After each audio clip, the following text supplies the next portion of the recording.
Hey guys! Crescent Moon. Tonight's story, preparing the same meals in a family kitchen, is a slow and gentle journey into the quiet rhythm of everyday life. It follows a family kitchen where the same simple meals are cooked again and again, day after day, in peaceful silence. There's no drama, no rush, just the soft sounds of chopping, simmering, and the comfort of routine. It's a story about warmth, familiarity, and the calm beauty of repetition. If you enjoy slow, cozy, sleepy storytelling, I'm so grateful you're here with me on Sleeping Stone Whispers. Thank you for giving your precious time to this peaceful corner of the internet. And before you settle in, please take a soft moment to like the video and subscribe to the channel. It truly helps the channel grow and allows me to keep creating these calming stories for you. Crescent Moon. Before the sun had even considered rising, the kitchen was already awake.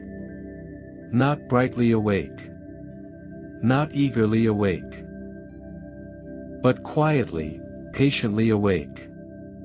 The air inside the small family kitchen held the gentle coolness of night.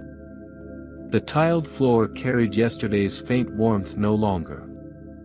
The wooden table, worn smooth by years of elbows and plates and folded hands, sat still beneath the dim light above the stove.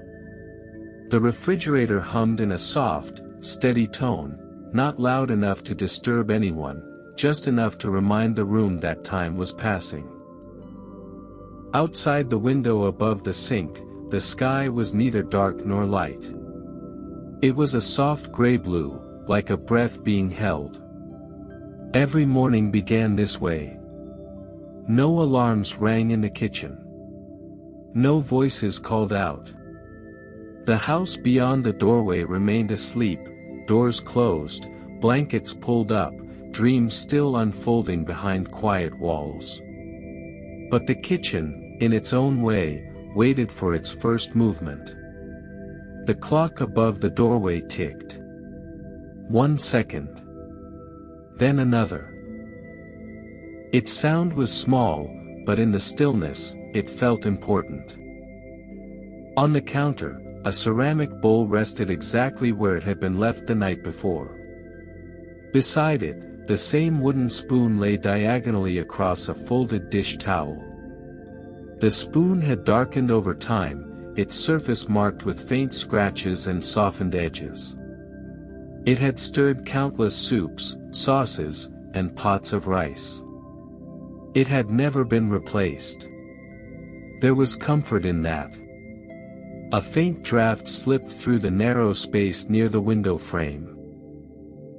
The curtains, pale and slightly faded, shifted almost invisibly. The kitchen did not resist the cool air. It simply accepted it. Soon, not yet, but soon, footsteps would enter. But for now, there was only waiting. The stove stood quietly against the wall, its metal burners cool and untouched.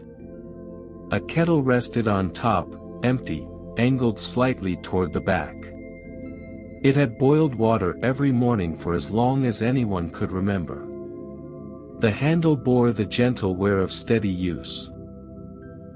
Nothing in this kitchen was new. And nothing needed to be. The cupboards, painted a soft cream many years ago, showed small chips near the handles. The same cupboard always stuck when opened too quickly. The same drawer always required a patient tug. These were not problems. They were habits the room had learned.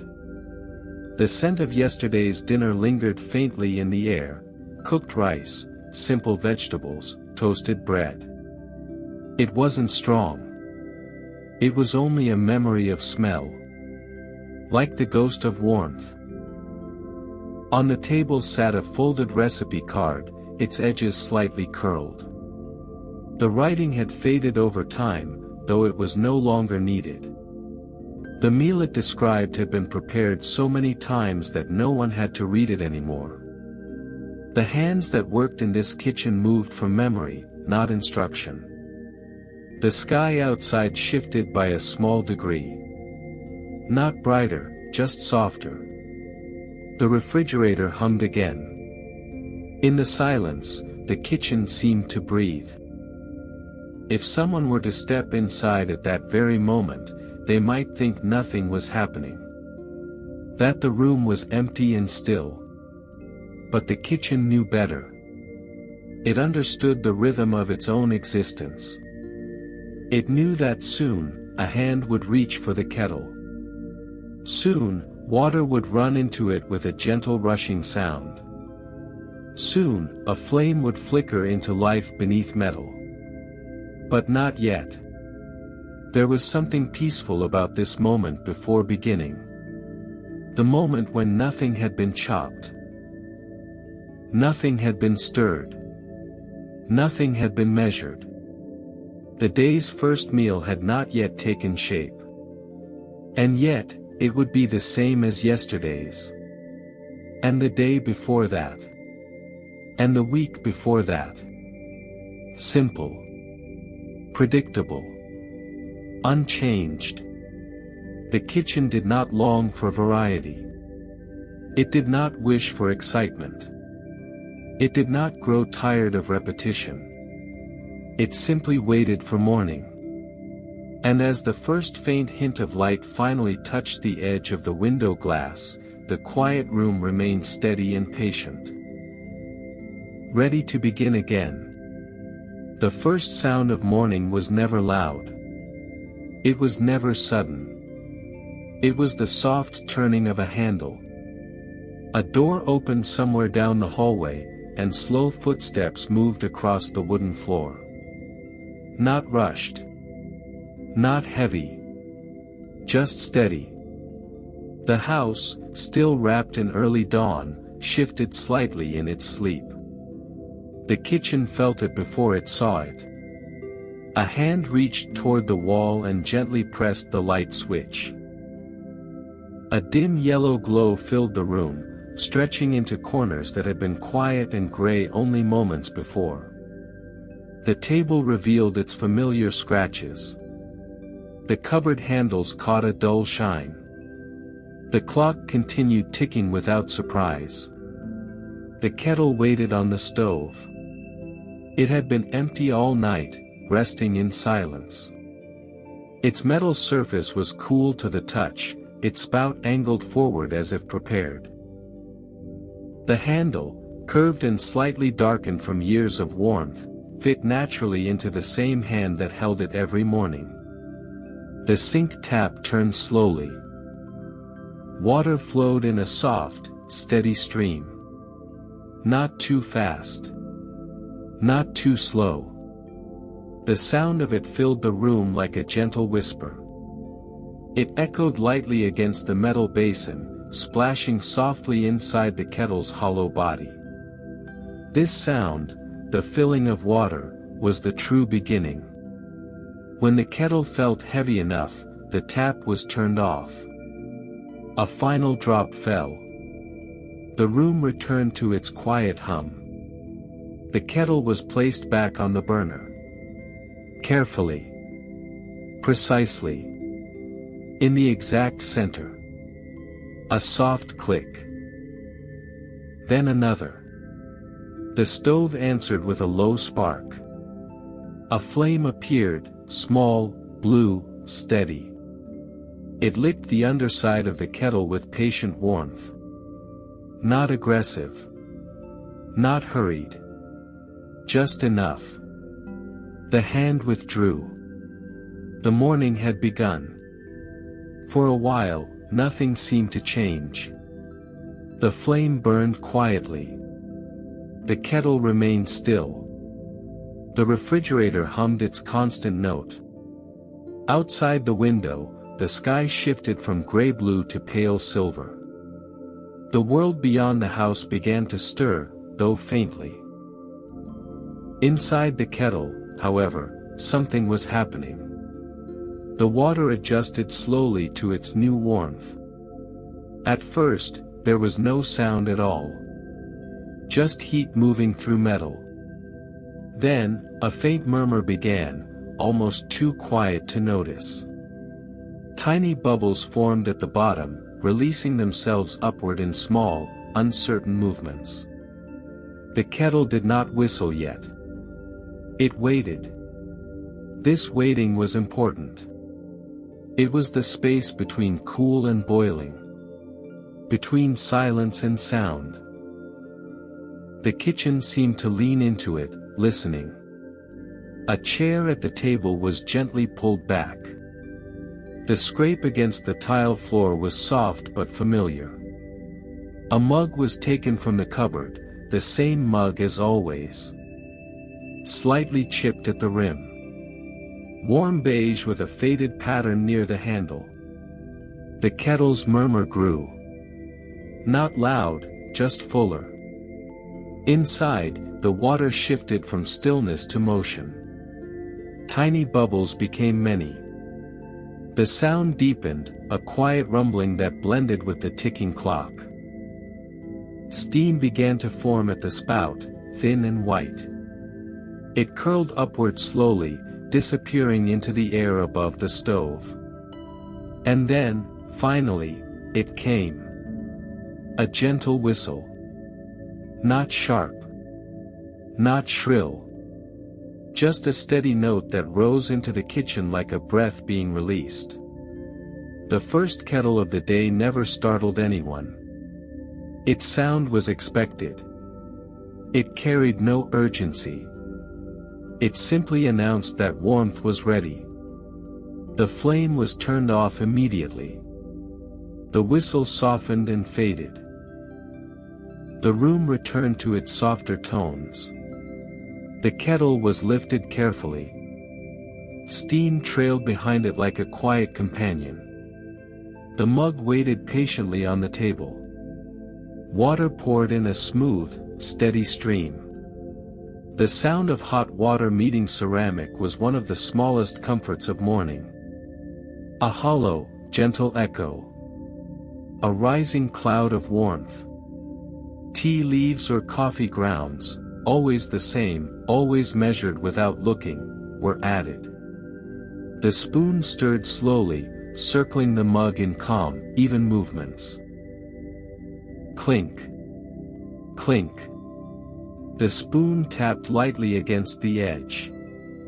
The kettle was returned to the stove, now empty again. It would rest until tomorrow. The kitchen settled into a new stage of wakefulness. The first warmth had filled the room. The air no longer felt cool. The table seemed less distant. The day had officially begun, not with noise, but with the steady, comforting sound of boiling water. The same as yesterday. The same as tomorrow. The sound of the first kettle was never extraordinary. But it was enough. After the first kettle had done its quiet duty, the kitchen did not rush forward. It simply continued. The mug of morning warmth rested on the table, releasing thin spirals of steam that faded into the air. The chair creaked gently as someone sat down, not fully awake, not fully asleep, just existing in that soft space between. Outside, the sky had grown pale. Not bright. Just lighter than before. And on the counter, near the edge where the sunlight would soon reach, a large tin of flour waited. It was not new.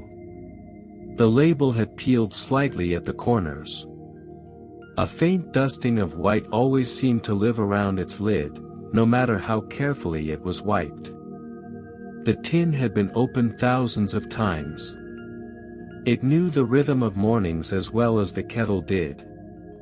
A hand reached for it slowly. There was no recipe book open today. There never was. The lid lifted with a soft metallic sigh. Inside, the flour sat smooth and undisturbed, like fresh snow before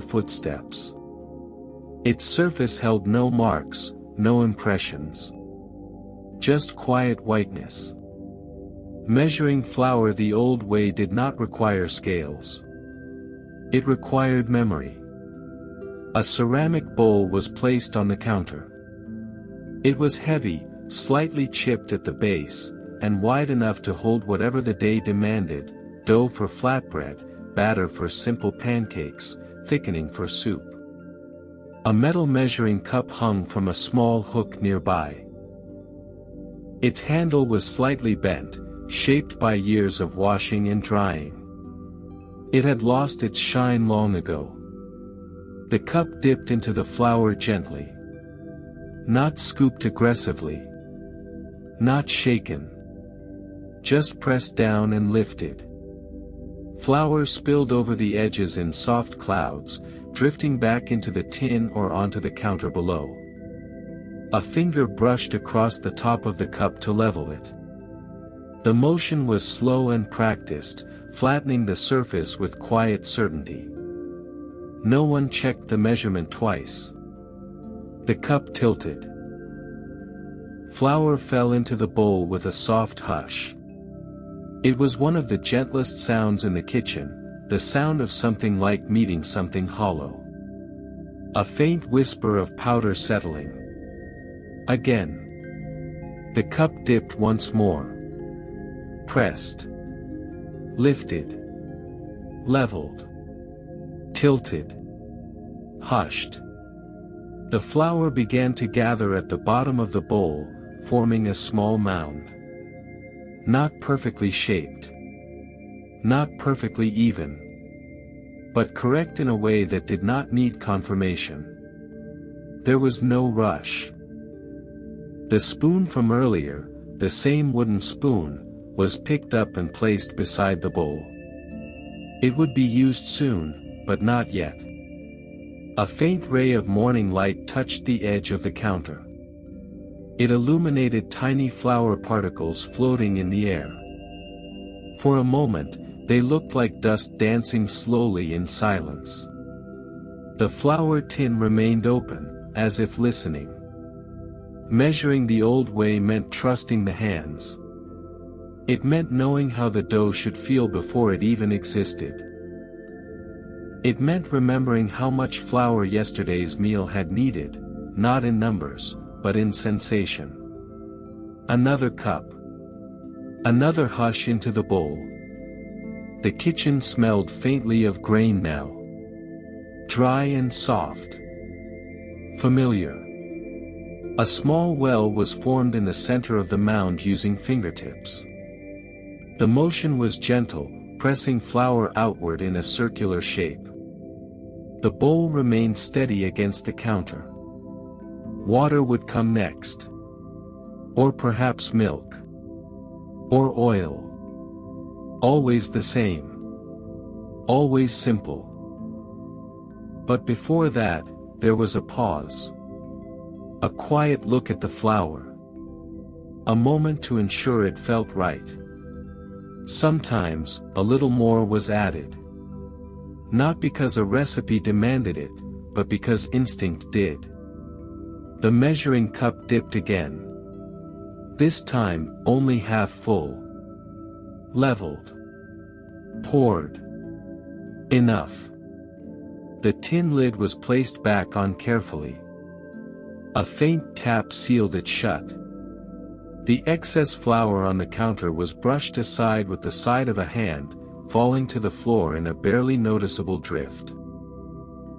Nothing dramatic had happened. No grand creation had begun. And yet, something essential was underway. Measuring flour the old way was not about precision. It was about repetition. It was about trusting the quiet knowledge stored in tired hands. The bowl of flour waited patiently on the counter. The wooden spoon waited beside it. The day's meal, the same as yesterday's, was slowly taking shape. And the kitchen, now fully awake in soft morning light, accepted this small ritual as it always did. Without question. Without change. Just as it had for years. The wooden spoon had never left the kitchen. It had never been placed in a drawer for long, never forgotten behind other utensils, never replaced by anything newer or shinier. It lived on the counter more often than not, resting beside bowls, leaning against pots, or lying quietly across a folded towel. It was always there. This morning, it waited beside the bowl of flour, exactly where it had been set down. Its surface was smooth from years of stirring. The once clear grain of the wood had darkened into warm shades of brown, touched by heat and time. The handle bore faint dents where fingers had pressed again and again. Near the edge of the bowl-shaped end, a thin line showed where it had once tapped too firmly against a pot. It was not perfect. But it was trusted. A hand reached for it without looking. There was no hesitation. The fingers wrapped around the handle in a familiar grip, not tight, not loose. Just right. The spoon felt balanced, as if shaped exactly for this one task, to stir the same meals, in the same kitchen, every single day. Water was added slowly into the well of flour. Not all at once. Just enough to begin. The spoon lowered gently into the bowl. The first movement was always the same, slow circles from the center outward. The wooden edge pressed into the flour, pulling it inward, blending dry and wet together. A soft scraping sound rose from the ceramic bowl. It was not sharp. It was steady and calm. Scrape. Turn. Scrape. Turn. The spoon did not rush. It moved in patient, repeated circles, gathering flour into the center. Small clumps formed. Then larger ones. The dry powder slowly transformed into something heavier, something thicker. The kitchen listened. The refrigerator hummed in the background. The clock ticked above the doorway. Outside, a bird called once, then fell silent again. But the main sound now was the spoon against the bowl. A rhythm as old as the house itself. The spoon had stirred soups that simmered for hours. It had folded batter until smooth. It had mixed rice, turned vegetables, pressed dough flat against warm pans. It had never complained. The dough in the bowl began to resist slightly. The spoon pressed harder, working through the thickening mixture. A faint thud echoed when the spoon struck the side of the bowl. Tap. Then again. Tap. Some flour clung to the spoon's surface. It was scraped off carefully against the bowl's edge. Nothing wasted. Nothing dramatic. Just steady motion. Eventually, the spoon could do no more. The dough had become too thick, too firm. The spoon was lifted slowly, strands of sticky mixture stretching and then falling back into the bowl. A thin line of dough clung to the wood before settling. The spoon was placed gently on the counter. It did not seem disappointed. Its task for now was complete. Hands would take over next, pressing, folding, kneading. But the spoon would return later. It always did. Perhaps to stir a pot on the stove. Perhaps to mix a simple sauce. Perhaps to scoop lentils into waiting bowls. It never asked what the meal would be. It already knew. The same. Every day, nearly the same. A quiet meal. A familiar taste. Something warm and filling, nothing extravagant. The wooden spoon had witnessed countless mornings like this one. It had seen sunlight change through seasons, had felt the shift from winter chill to summer heat. It had remained steady through it all. There was comfort in using the same tool. Comfort in the weight of it. Comfort in the small scratches that told a story no one needed to say out loud. The spoon rested now, lightly dusted with flour, beside the bowl where hands continued kneading. It would be washed later in warm water. Dried with the same towel. Placed back in its familiar spot. Ready again. The kitchen did not require variety. It required rhythm. And the wooden spoon, simple, worn, unremarkable, was part of that rhythm. As the dough took shape under patient hands, and the morning light grew stronger across the counter, the spoon remained still. Not forgotten. Just waiting for its next quiet turn. By the time the dough had been kneaded and set aside beneath a thin cloth, the kitchen had grown warmer. The stove flame had been lit again. A shallow pot rested over it now, holding water that would soon simmer. The kettle, though emptied earlier, still carried a trace of warmth in its metal. The air inside the room no longer felt cool like it had before sunrise. It felt lived in. A lid was placed gently over the pot. The faint rattle of metal settling into place was soft and final. Beneath it, water began its slow transformation from stillness to motion. At first, nothing could be seen. Then, a thin wisp of steam slipped from the edge of the lid. It rose cautiously, curling upward before dissolving into the ceiling's pale surface. The window above the sink had remained clear all morning. Through it, the outside world had shifted from gray to soft gold. The faint outline of distant rooftops had sharpened. A quiet street lay beyond, untouched and calm. But as the pot continued heating, the air inside the kitchen grew heavier. The steam thickened. It drifted slowly toward the window. At first, it was only a faint cloud that passed unnoticed. But then it lingered. It gathered near the cool glass, meeting the chill surface with quiet insistence. And the glass responded. A thin layer of fog began to form. It started at the edges, barely visible, then spread inward in uneven patterns. Tiny droplets appeared like scattered beads, clinging gently to the pane. The world outside blurred, softened by the growing mist. The rooftops faded. The quiet street disappeared. The kitchen, in its warmth, had claimed the view.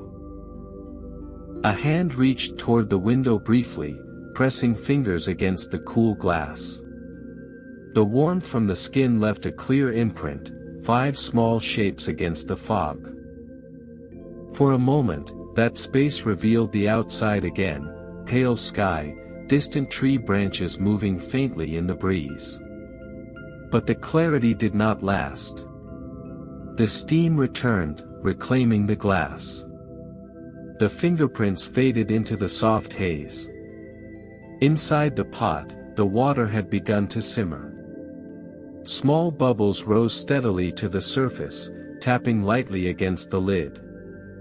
The sound was gentle, rhythmic. The wooden spoon was lifted once more and used to stir what had been added, perhaps grains, perhaps lentils. Nothing unusual, nothing new. Stir. Pause. Stir again. The steam grew thicker. It drifted upward and outward, spreading through the kitchen like a slow breath. It carried with it the simple scent of cooking, warm, plain, comforting. It settled into the curtains.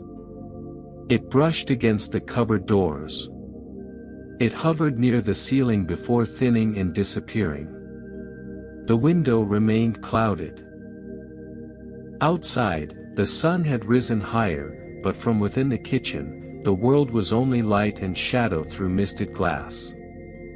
There was something peaceful about not seeing clearly. About allowing the outside to remain distant and softened. The kitchen felt enclosed now, wrapped in its own warmth. The sounds were contained, the low simmer of the pot, the ticking clock, the quiet hum of the refrigerator. The day had fully begun, but it did not feel busy. It felt steady.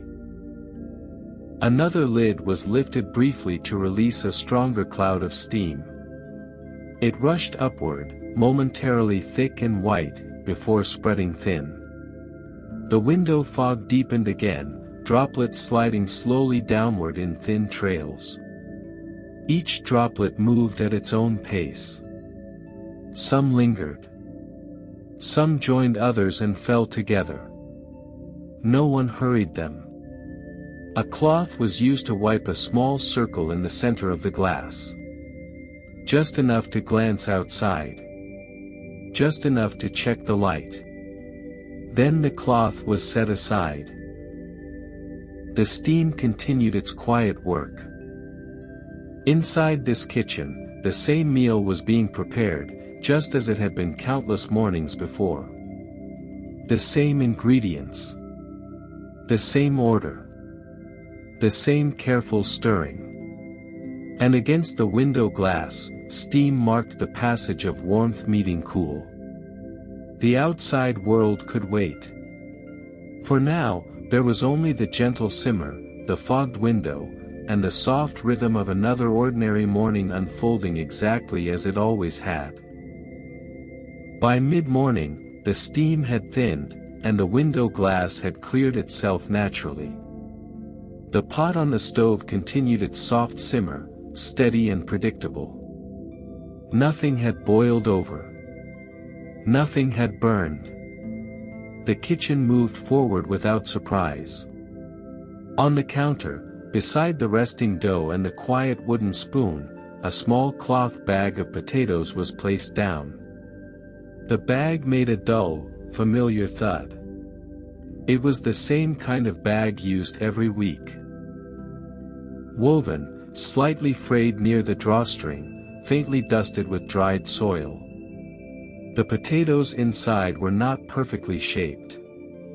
Some were round, some slightly long, some marked with small eyes that would be cut away without comment. The bag was opened slowly. One potato was chosen. Not the largest. Not the smallest. Just one that felt right in the hand. It was rinsed under cool water in the sink. The water flowed gently over its rough skin, washing away the faint dust of earth. Droplets collected in the basin and disappeared down the drain with a soft gurgle. The knife was taken from its usual place. It was not particularly sharp, but it did not need to be. It had learned the resistance of potatoes over time. Its handle fit comfortably in the palm, slightly worn where fingers had wrapped around it thousands of times before. A wooden cutting board was set flat on the counter. It bore quiet marks from years of use. Faint lines crossing one another in a pattern that no one had ever studied closely. The potato was placed at the center. There was no rush. The first cut was made slowly, pressing the blade downward with steady pressure. The knife slid through the firm flesh with a soft, muted sound. The two halves separated cleanly. One half was turned flat side down for stability. Another cut. Then another. Each slice fell gently to the side, forming a small pile that grew gradually. The thickness of the slices did not need measuring. They were guided by memory and touch, not too thin, not too thick. The rhythm began. Lift the knife. Press down. Slide forward. Lift again. There was something deeply calming about the repetition. Outside, a faint breeze moved the leaves of a nearby tree. Inside, the only sound was the quiet tap of blade meeting board. Tap. Pause. Tap. The slices were gathered together and turned sideways. The knife continued, cutting them into smaller pieces. Cubes formed slowly, uneven but consistent in their own way. No two pieces looked exactly alike. And that did not matter. Another potato was taken from the bag. Rinsed. Placed on the board. Cut in half. The pace remained unhurried. There was no clock being watched. No timer counting down. The pot on the stove simmered patiently, waiting for what would be added next. It did not demand attention. It trusted that the potatoes would arrive in time. A faint scent of starch rose from the fresh cuts. Clean. Simple. Earthy. The growing pile of sliced potatoes rested at the edge of the board, quiet and still. Their pale surfaces caught the soft daylight that entered through the window. The knife paused briefly. A hand brushed the small fragments of peel and starch aside, clearing space for the next cut. The board remained steady. The movements remained careful. Another slice. Another cube. Another steady breath. There was no music playing. No conversation filling the room. Only the quiet task of preparing the same ingredient, in the same way, for the same meal that had been made countless times before. And yet, it never felt mechanical. It felt grounding. The last potato was smaller than the others. It was cut just as patiently. Its pieces joined the rest without distinction. When the bag was empty, it was folded and set aside. The knife was rinsed lightly under water, dried with the same cloth as always, and returned to its place. The cutting board held a modest pile of prepared potatoes, ready for the pot. Nothing extraordinary had happened. But the act itself. The slow slicing, the steady rhythm, the absence of hurry, had filled the kitchen with a quiet focus. The potatoes would soften soon in simmering water. They would become part of the same familiar meal. And the kitchen, warm and steady in late morning light, accepted this small ritual without change. Just another step. Just another day. Just another unhurried slice. The potatoes had already been added to the simmering pot. They entered the water without protest, slipping beneath the surface with soft splashes that barely disturbed the calm. The lid was placed back on gently, slightly tilted to allow a thin line of steam to escape. The stove flame remained low and steady. Now the cutting board waited again. Not empty, but expectant. A small basket of vegetables was brought closer. Nothing unusual. Nothing bright or exotic. Just onions, carrots, and a single green chili resting quietly among them. The onion was chosen first. Its outer skin was dry and papery, whispering faintly as it was peeled away. The thin layers crackled softly between fingers before being set aside. Beneath the skin, the onion revealed its smooth, pale surface, cool to the touch. The knife returned to the board. The first slice into the onion released a faint scent into the air, sharp, but familiar. Not overwhelming. Just present. The halves were placed flat side down. And then the rhythm began again. Tap. Tap. Tap. The blade met the board in steady, even intervals. Not fast. Not slow. Just consistent. The pieces gathered into a neat pile, small and irregular. The eyes did not water much anymore. The kitchen had grown used to onions over the years, and perhaps the hands had as well. Each chop felt measured by memory.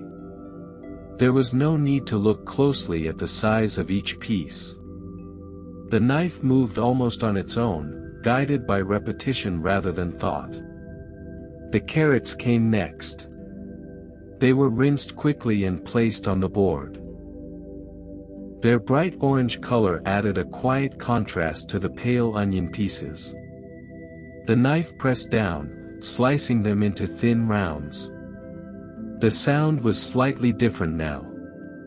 A firmer tap. A crisper break. Carrot slices rolled gently to the side as they were cut. Some landed flat. Some tipped over and rested against each other in small stacks. The rhythm did not change. Tap. Pause. Tap. The kitchen held this sound like a heartbeat. In the background, the pot continued its low simmer. A faint bubbling rose and fell beneath the lid. The refrigerator hummed. The clock ticked, steady and unbothered. Everything moved together in quiet harmony. The green chili was last. It was sliced carefully, lengthwise first, then into smaller pieces. The knife slowed slightly here, not from fear, but from attention. The seeds were scraped away gently and discarded. The chopping resumed. Soft. Controlled. Repeated. Nothing in the kitchen felt rushed. There were no loud conversations, no sudden interruptions. Only the steady rhythm of blade meeting board, the soft shifting of vegetable pieces gathering into piles. Once everything had been chopped, the knife was set down carefully. The cutting board held its small collection, onions, carrots, chili, prepared and waiting. The colors rested together quietly, not yet blended, not yet transformed. A hand gathered the chopped vegetables into both palms and carried them toward the stove. The lid was lifted. Steam rose in a warm cloud, brushing gently against the face before fading into the air. The vegetables were added slowly, scattering across the surface of the simmering water and potatoes. The wooden spoon returned once more. It stirred in slow circles, folding the fresh pieces into the pot's warmth. The quiet rhythm of chopping had ended, but its echo remained in the room. There was something deeply comforting about that sound. It marked time without urgency. It filled silence without disturbing it. And as the pot settled back into its steady simmer, now richer in scent and color, the kitchen felt complete in its routine. The cutting board would be washed. The knife would be dried and returned. Tomorrow, the same rhythm would begin again. Tap. Pause. Tap. Always the same. Always enough. By late morning, the kitchen had settled into a deeper warmth. The vegetables had softened in the pot, their colors fading gently into the broth. The scent in the air was simple and steady, onion, potato, carrot, and something mild beneath it all. Nothing sharp. Nothing surprising. On the stove beside the simmering pot, another vessel had been placed. A wide metal pan, filled halfway with clear water. It sat quietly over a low flame. There was no lid this time. The surface of the water remained perfectly still, reflecting the faint yellow light above it. It looked calm. Undisturbed. almost like glass. Waiting for water to boil was different from stirring, or chopping, or kneading dough. It required stillness. The flame beneath the pan flickered gently, blue and patient. It did not roar. It did not rush the process. It simply burned in its quiet way, offering warmth 1 second at a time. Nothing seemed to happen at first.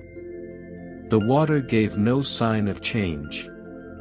The kitchen, now used to movement, grew quieter in this pause.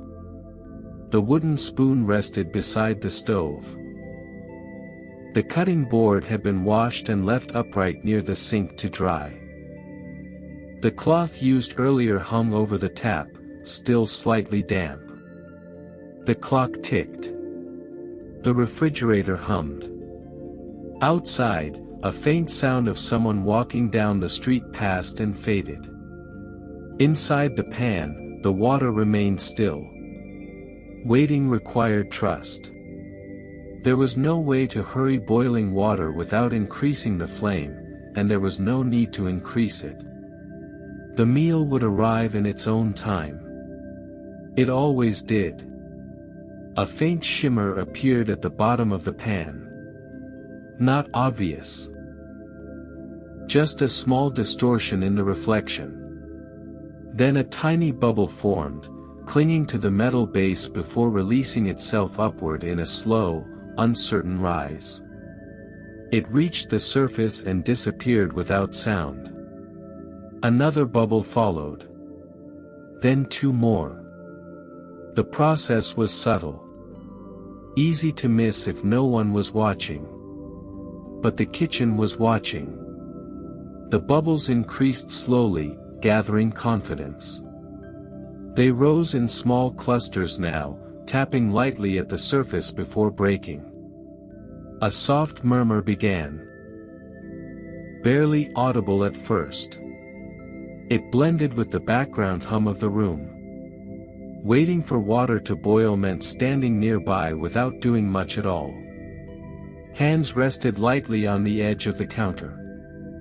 Eyes drifted toward the window for a moment. The world outside had grown brighter. Midday light cast pale shapes across the tiled floor. A quiet bird perched on a distant wire, unmoving. Inside, the water's murmur deepened.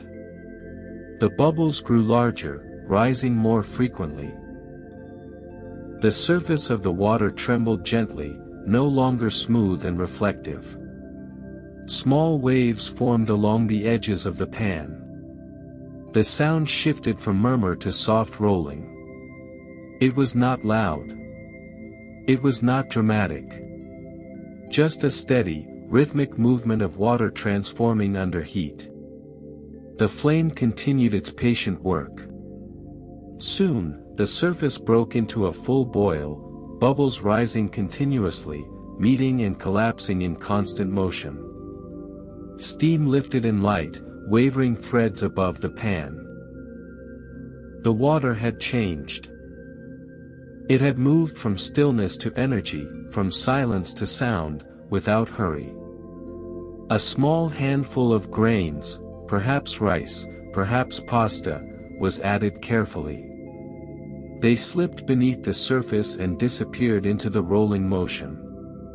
The boil softened slightly as the water adjusted to the new addition. Then it resumed. The waiting had ended. But the feeling of patience remained. Waiting for water to boil was never wasted time. It was part of the rhythm. A moment to stand still. To listen to quiet changes. To trust that heat, given gently and steadily, would always bring the same result. As steam rose toward the ceiling and the grains began their slow softening beneath the surface, the kitchen continued its calm, predictable work. Nothing rushed. Nothing dramatic. Just water, flame, and time. And the quiet understanding that every meal begins with waiting. By the time the water had reached its steady boil and the grains began to soften, the kitchen had settled into the warmth of midday.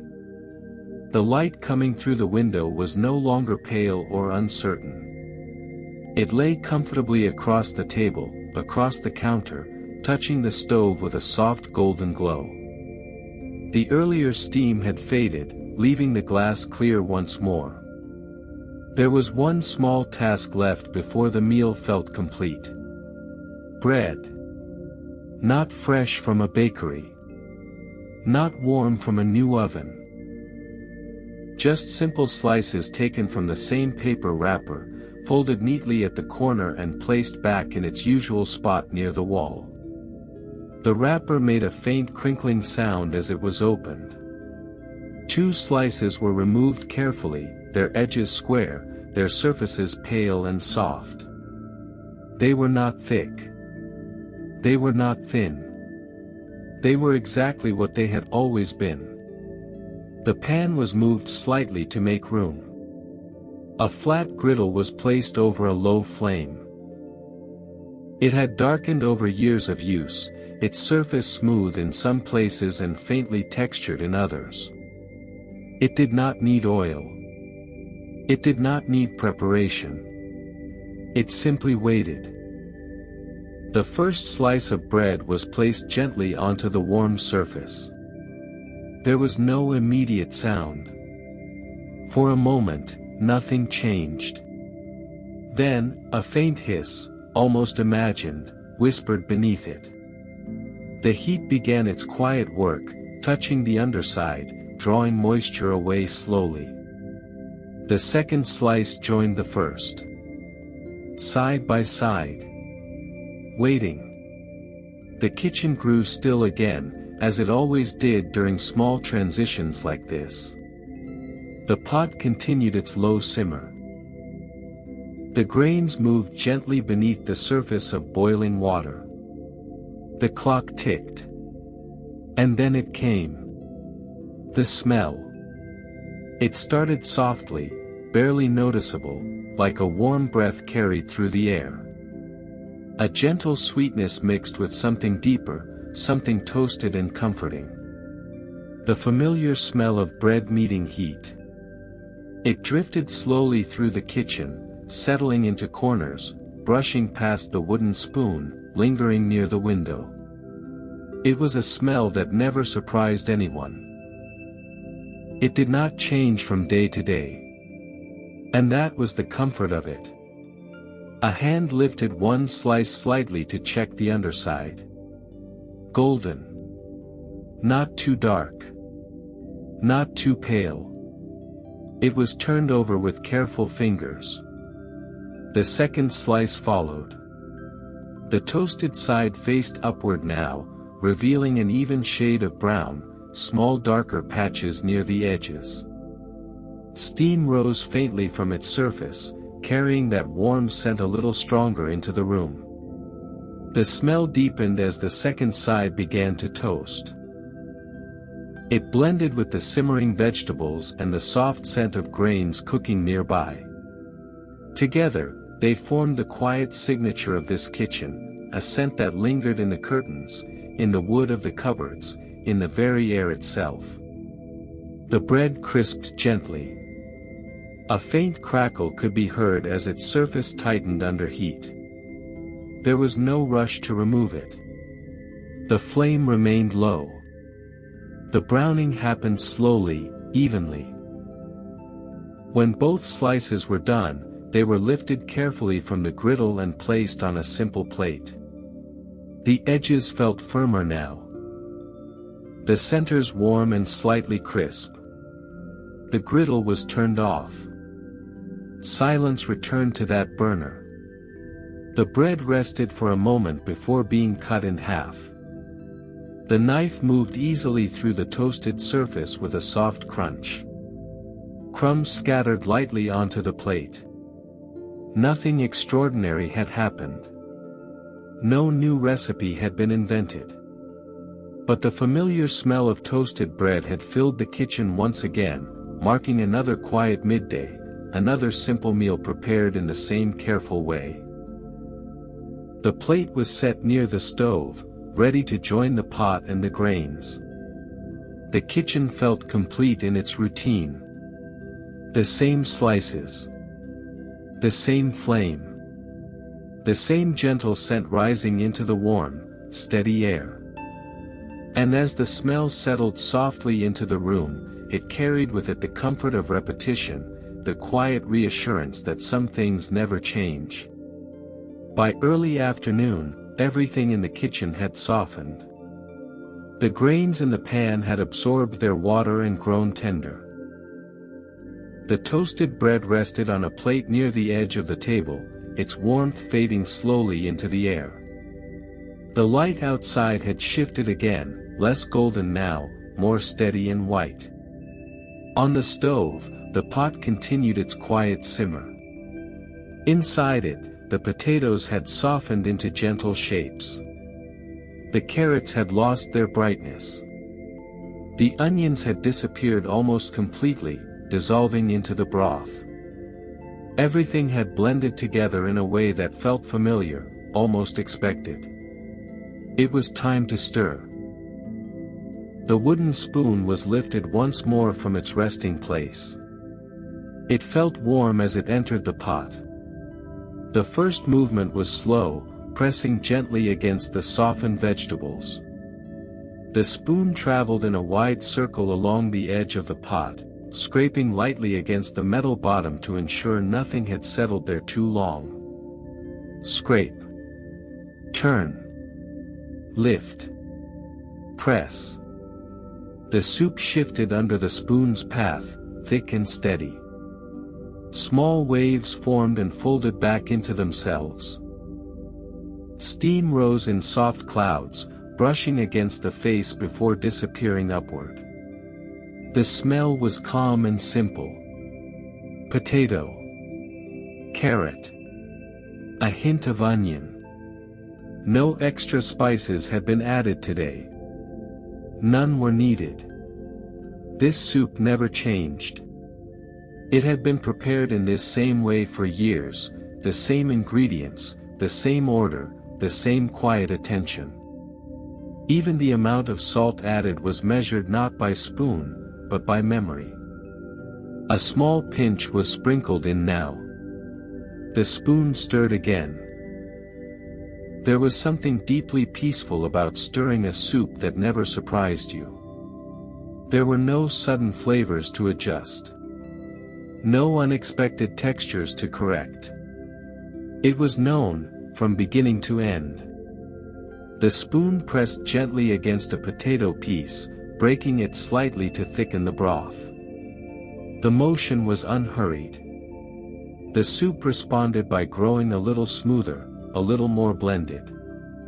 The flame beneath the pot remained low. The surface of the soup rolled gently, not boiling, not still. Just moving enough to remind the kitchen that warmth was present. The clock ticked. Outside, the day continued, distant sounds of passing footsteps, perhaps a faint vehicle far away. But inside the kitchen, the world felt smaller. Contained. The spoon traced another circle through the pot. The soup followed obediently. A taste was taken, just a small one. The spoon lifted carefully, allowing the liquid to cool for a second before touching it to the lips.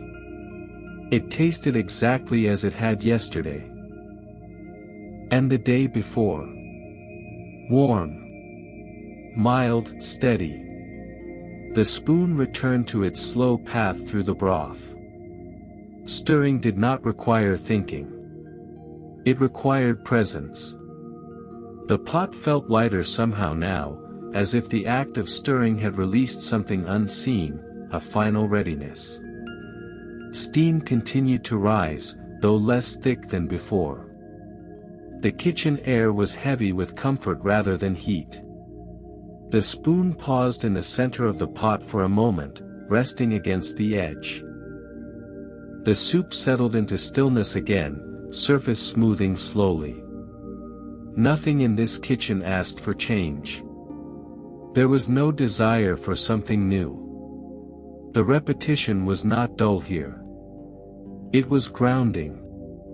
The same soup meant the same warmth. The same warmth meant the same quiet meal. And the same meal meant the same ending to the afternoon. The flame was turned slightly lower. Just enough to keep the soup warm.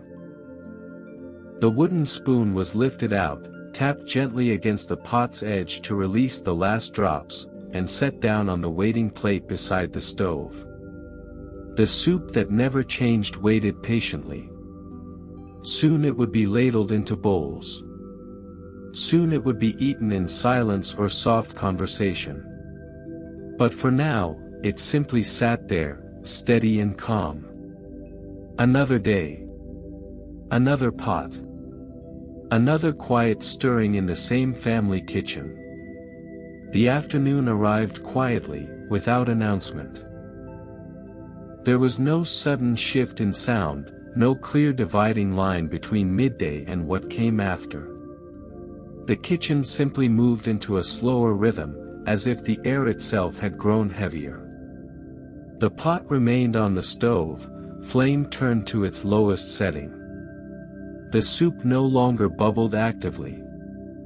Instead, it moved in small, almost invisible circles beneath the surface. A soft heat radiated outward, warming the metal handles and the surrounding air. This was the slow simmer of afternoon. Not cooking in a hurry. Not resting completely. Just continuing. The light through the window had changed again. It was softer now, less direct. Shadows stretched longer across the floor tiles, thin lines reaching toward the doorway. The outside world seemed quieter at this hour, as though it too had chosen to pause. Inside the kitchen, nothing new was added to the pot. No extra salt. No fresh vegetables. No sudden spices. The soup had reached its familiar state. The slow simmer was not about changing flavor. It was about deepening it, gently, patiently, without force. Steam rose in thin ribbons, almost invisible unless you watched closely. They lifted from the pot's surface and disappeared before reaching the ceiling. The wooden spoon rested nearby, unused for the moment. The table had been cleared except for the plate of toasted bread, now fully cooled. The crumbs that had scattered earlier remained undisturbed, small and light against the surface. The refrigerator hummed in its steady way. The clock ticked. Time felt stretched here. A hand lifted the lid briefly, just to look. The surface of the soup trembled softly, small bubbles appearing now and then near the edges. Not enough to boil. Just enough to remind the pot that heat was still present. The lid was placed back down carefully. The sound was gentle. Metal meeting metal with a quiet finality.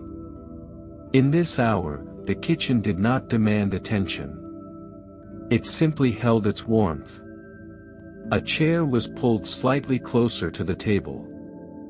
The faint scrape against tile echoed briefly, then settled into silence.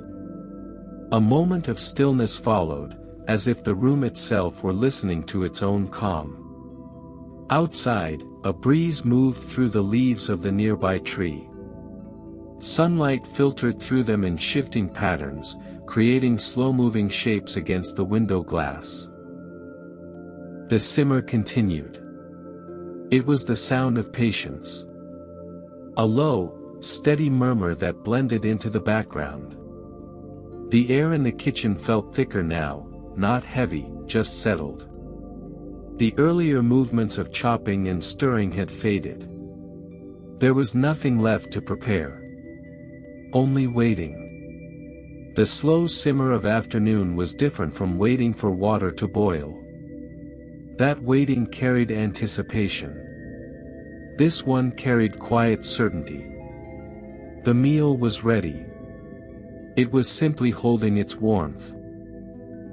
Another glance into the pot revealed nothing new. The potatoes remained soft, the carrots tender.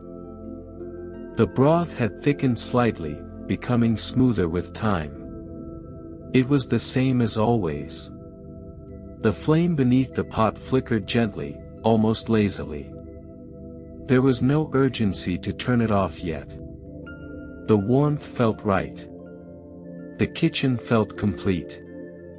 Some afternoons passed quickly. Others lingered. This one lingered. The slow simmer filled the space between preparation and serving, between effort and rest. It allowed the flavors to settle, the air to calm, the rhythm to soften. Eventually, the flame would be turned off. Eventually, bowls would be filled. But for now, the pot remained where it was, steady, quiet, unchanged. The afternoon did not ask for excitement. It offered only warmth. And the kitchen accepted it, just as it always did, letting the gentle simmer carry the day forward in its own unhurried way. The afternoon warmth lingered gently in the kitchen. The soup rested on the stove, its flame now turned off, holding heat within the thick metal walls of the pot. The air had grown quieter, softer, as if even the clock's ticking had become more distant. On the counter, beneath a thin cotton cloth, the dough waited. It had been left there for hours.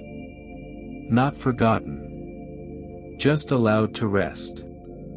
A hand reached for the edge of the cloth and lifted it slowly. The fabric peeled back without sound, revealing the pale mound beneath. The dough had changed slightly since morning. It looked smoother now, softer at the edges, settled into itself. Folding dough without thinking was different from measuring flour or slicing vegetables. It did not require precision. It did not require timing. It required only hands. The dough was lifted from the bowl and placed on the wooden board. It landed with a gentle, heavy softness. A faint dusting of flour was sprinkled beneath it, just enough to prevent sticking.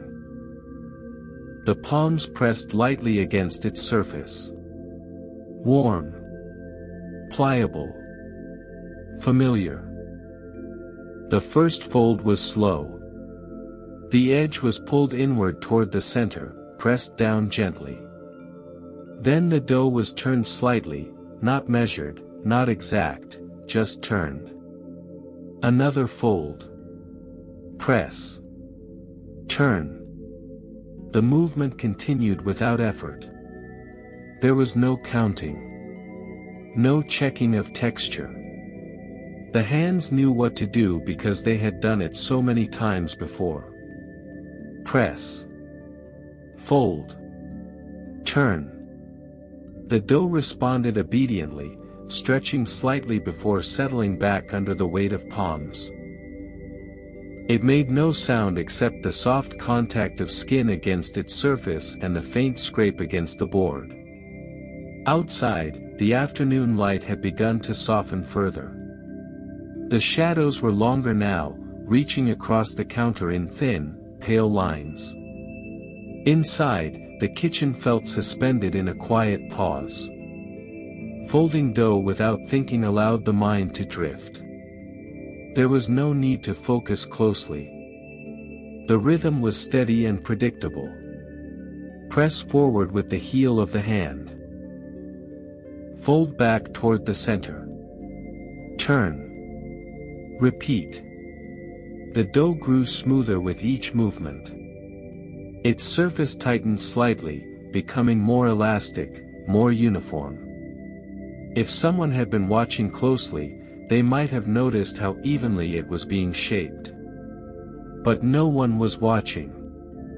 It did not need an audience. A small crack appeared along one edge of the dough. The hands folded it inward gently, smoothing it out without concern. Nothing in this kitchen had to be perfect. Only consistent. The board beneath bore faint flour marks from earlier. The same board had held potatoes, onions, carrots. Now it held dough again, just as it had countless afternoons before. The motion did not speed up. It did not slow down. It remained steady. Eventually, the folds became smaller. The dough felt ready, not by measurement, but by touch. It resisted slightly when pressed, then relaxed. Enough. The hands paused. The dough was shaped into a soft round and placed back into the bowl. The cloth returned over it, covering it once more. It would rest again. Perhaps to be rolled out later. Perhaps to wait until evening. The board was dusted clean with the side of a hand. Excess flour drifted lightly to the floor. The board was leaned against the wall to dry. The kitchen exhaled quietly. Folding dough without thinking had filled a small space in the afternoon, a space between tasks, between sounds. The soup still held warmth. The bread still rested on its plate. The light continued to fade slowly toward evening. And the dough, shaped and folded without effort, waited patiently for its next simple purpose. Just another familiar motion in a kitchen that did not seek change. Only rhythm. Only repetition. Only the steady comfort of doing the same thing again. The window above the sink had seen every meal. It had watched mornings unfold in pale blue light and afternoons settle into soft gold. It had witnessed steam rising, dough resting, vegetables being chopped in steady rhythm. It did not speak, and it did not move, but it remained present, always there, always looking outward. By early evening, the kitchen had quieted. The soup had been served and mostly eaten. The bowls now rested inside the sink, thin lines of broth clinging to their edges. Crumbs from the toasted bread dotted the table. The air carried a softer warmth now, less active than before. The window above the sink reflected the room faintly. From the inside, the glass showed a double image, the dim kitchen behind and the fading daylight beyond. The world outside had shifted again. The sky was no longer bright. It had softened into muted tones of pale orange and gray. A hand turned on the tap. Water flowed into the basin in a smooth, steady stream. The sound filled the room gently, echoing off ceramic and metal. The bowls were lifted one by one, rinsed under warm water. Steam rose again, lighter this time, curling upward toward the window. The glass responded as it had in the morning. A thin fog began to form near the lower edge, creeping upward slowly as warmth met cool evening air. Through the clearing and clouding glass, the outside appeared blurred and distant. A faint outline of rooftops. A tree branch swaying slightly in the breeze. The quiet street now holding longer shadows. The window did not change with the seasons very much. It remained steady, framed in simple white wood that had aged slightly over time. There were small marks near the latch where hands had opened it on warmer days. Sometimes it was opened. Today it remained closed. The dishes were washed slowly. Soap formed soft bubbles that gathered and popped along the edges of plates. The sponge moved in small circles, rinsing away the last traces of soup. The familiar smell of dish soap mixed faintly with the lingering scent of the meal. Outside, the sky deepened in color. The sun dipped lower, casting a final, thin glow across the windowpane. For a moment, the glass caught that light and reflected it inward, casting a soft shimmer over the sink. The kitchen felt smaller in the evening. Not cramped, just contained. The window above the sink became less about looking outward and more about holding the fading light. A plate was set upright on the drying rack. Then another. Then a bowl. The steady rhythm of washing replaced the earlier rhythm of chopping. Water ran. Dishes clinked softly. The sponge squeezed gently under warm flow. The fog on the window grew thicker for a moment, then thinned again as the water slowed. A hand wiped a small circle in the glass with the edge of a towel. Through that clear space, the first hint of dusk could be seen, the sky turning from pale orange to soft blue-gray. A distant light flickered on in a neighboring house. The world outside continued its own routine. Inside, the kitchen completed its own. The tap was turned off. The final dish was placed to dry. The towel was hung neatly over the edge of the sink. Silence returned. The window above the sink now reflected more of the kitchen than the outside. The dim light above the stove glowed softly in the glass. The table, cleared except for a few remaining crumbs, appeared faintly in its surface. The fog faded slowly as the air cooled. The glass cleared. The evening settled. The window remained, as it always had, quietly dividing the inside from the outside, holding warmth within, letting light drift away. Tomorrow morning, it would fog again with steam. Tomorrow afternoon, it would shine in clear sunlight. Tomorrow evening, it would reflect the room back upon itself. And the kitchen would continue, unchanged, beneath its steady view. Evening had settled fully now.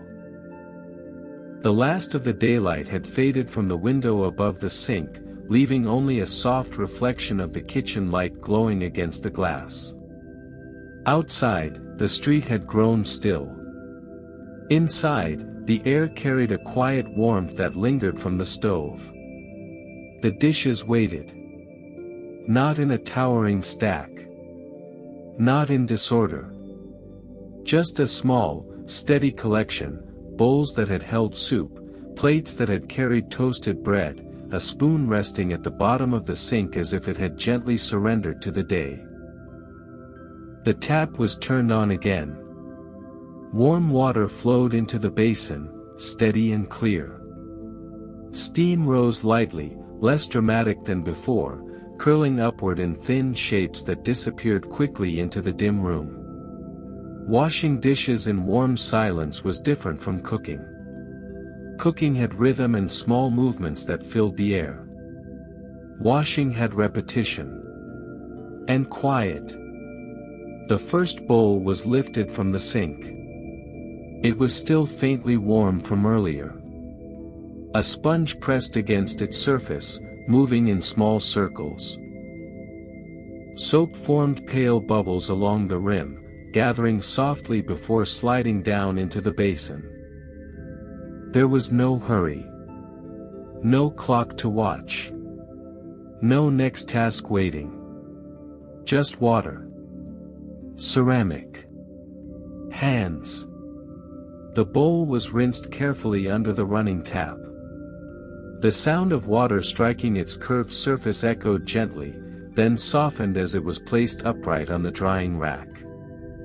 Another plate followed.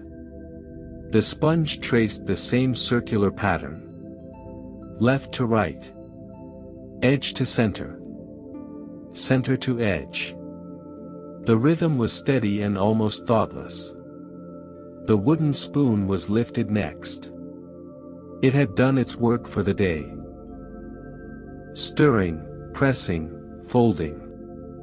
Its surface carried a faint scent of soup, barely noticeable now.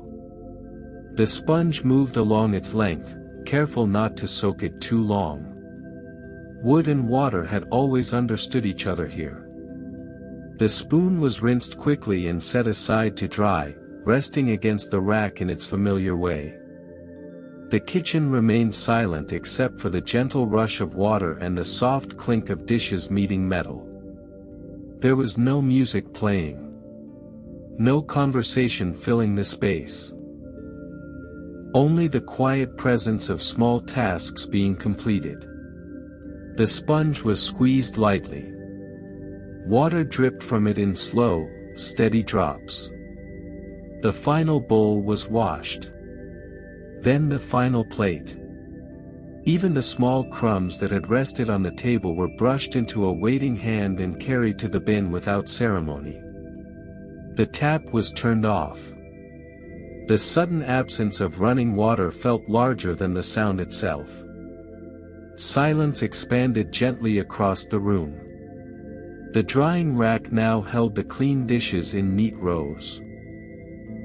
They caught the kitchen light faintly, small reflections along their edges. The sink was empty. A cloth was used to wipe down the counter slowly, moving in long, unbroken strokes. Any remaining droplets were absorbed, leaving the surface smooth and dry. Washing dishes in warm silence did not bring excitement. It brought completion. It marked the end of effort.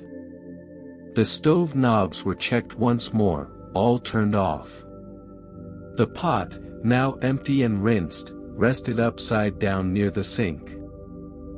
The wooden spoon leaned quietly beside it. The kitchen felt lighter now. Unburdened. The warmth that had filled it throughout the day was fading slowly, replaced by the gentle coolness of evening air. The light above the sink remained on for a moment longer, casting a soft glow over the clean counter and drying dishes. Nothing more needed to be done. No new meal to prepare. No new ingredient to measure. Just the steady comfort of knowing everything had been washed, dried, and returned to its place. The silence was not empty. It was full, of small completed actions, of routine followed carefully, of another day in the same family kitchen coming quietly to its close. The kitchen had grown quieter than it had been all day. The dishes were clean and resting in their rack. The counter was wiped dry. The stove knobs were cool to the touch. Only the soft overhead light remained on, casting gentle shadows against the cupboards along the wall. One cupboard, in particular, waited patiently. It had always been there, second from the left, just above the counter where the flour tin usually sat. Its paint, once a smooth cream color, had worn thin around the handle. The edges showed faint chips where years of opening and closing had left their quiet mark. And it always stuck. Not dramatically. Not in a way that required repair. Just enough to remind anyone who opened it that it had its own small resistance. A hand reached for the handle. The fingers curled around it, already knowing what would happen next. The first pull was gentle. Nothing. The cupboard held its place, unmoved. The second pull came with slightly more firmness. A soft wooden sound answered, a muted creak from within the frame. The door shifted just a fraction, but did not open fully. It had done this for years. There was no frustration in the movement. No sigh of impatience. Only a small adjustment of grip. The hand pressed inward slightly before pulling again. And then, a quiet release. The cupboard door opened with a soft sigh, as if exhaling after holding its breath. Inside, everything was exactly where it had always been. The stack of simple plates sat neatly one atop the other. The beige mugs rested beside them, their handles aligned loosely but comfortably. A small bowl, slightly chipped at the rim, leaned against the back corner. Nothing inside had shifted. The cupboard that always sticks was not broken. It was simply familiar. Its resistance had become part of the rhythm of the kitchen, just like the ticking clock, just like the hum of the refrigerator. It asked for a small pause before opening. A moment of patience. A mug was lifted from its place. It was the same mug used in the early morning for tea or coffee. It had dried fully by now and felt cool in the hand. The cupboard door remained open for a moment longer, revealing the quiet order within. No bright colors. No unexpected items. Only the steady collection of dishes used every single day. The mug was set gently on the counter. The hand reached back toward the cupboard door. Closing it required the same awareness as opening it. The door was pushed inward carefully, guided past its slight resistance. For a second, it hesitated again, pressing lightly against the frame. Then it settled into place with a soft click. The cupboard that always sticks had completed its small ritual. Nothing dramatic had happened. No repair had been made. No oil applied to hinges. It did not need fixing. Its slight stubbornness had become part of the kitchen's character. A reminder that even familiar spaces hold their own quiet quirks. The overhead light flickered slightly as if responding to the movement, then steadied again. The mug remained on the counter, ready to be filled later with evening tea. The rest of the dishes stayed tucked away behind the closed door, waiting for tomorrow's use. The kitchen felt settled. Each object in its place. Each task completed. The cupboard that always sticks would open again in the morning. It would resist slightly, as it always had. And the hand reaching for it would know exactly how to respond. A gentle pull. A small pause. A quiet release. Just another small, predictable moment in the same family kitchen, where even resistance had become part of the comfort. The kitchen had cooled, but it had not gone to sleep. The mug still waited on the counter. The cupboard had settled back into its quiet frame. The light above the sink hummed softly, steady and unbothered. It was time to set the table. Not for guests. Not for an occasion. Just for the evening meal, the kind that comes every day without announcement. The plates were taken down first. One by one. Each lifted from the stack with the same small care, thumbs pressed lightly against the rim. They were carried to the table and placed in their usual spots without hesitation. There was no measuring. No checking of distance. The movements had been practiced too many times to require thought.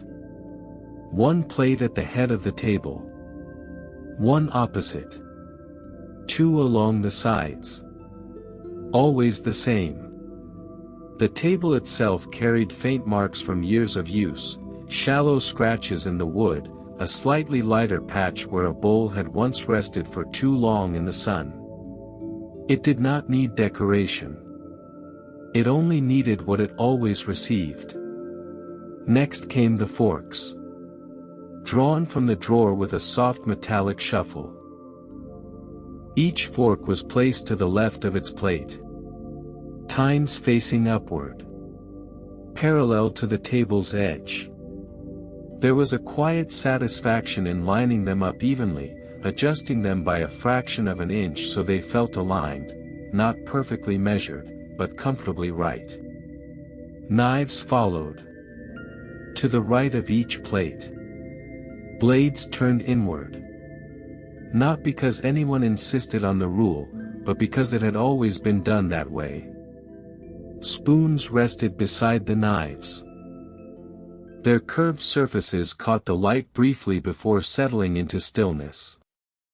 Glasses were brought last. Simple, clear, and unadorned.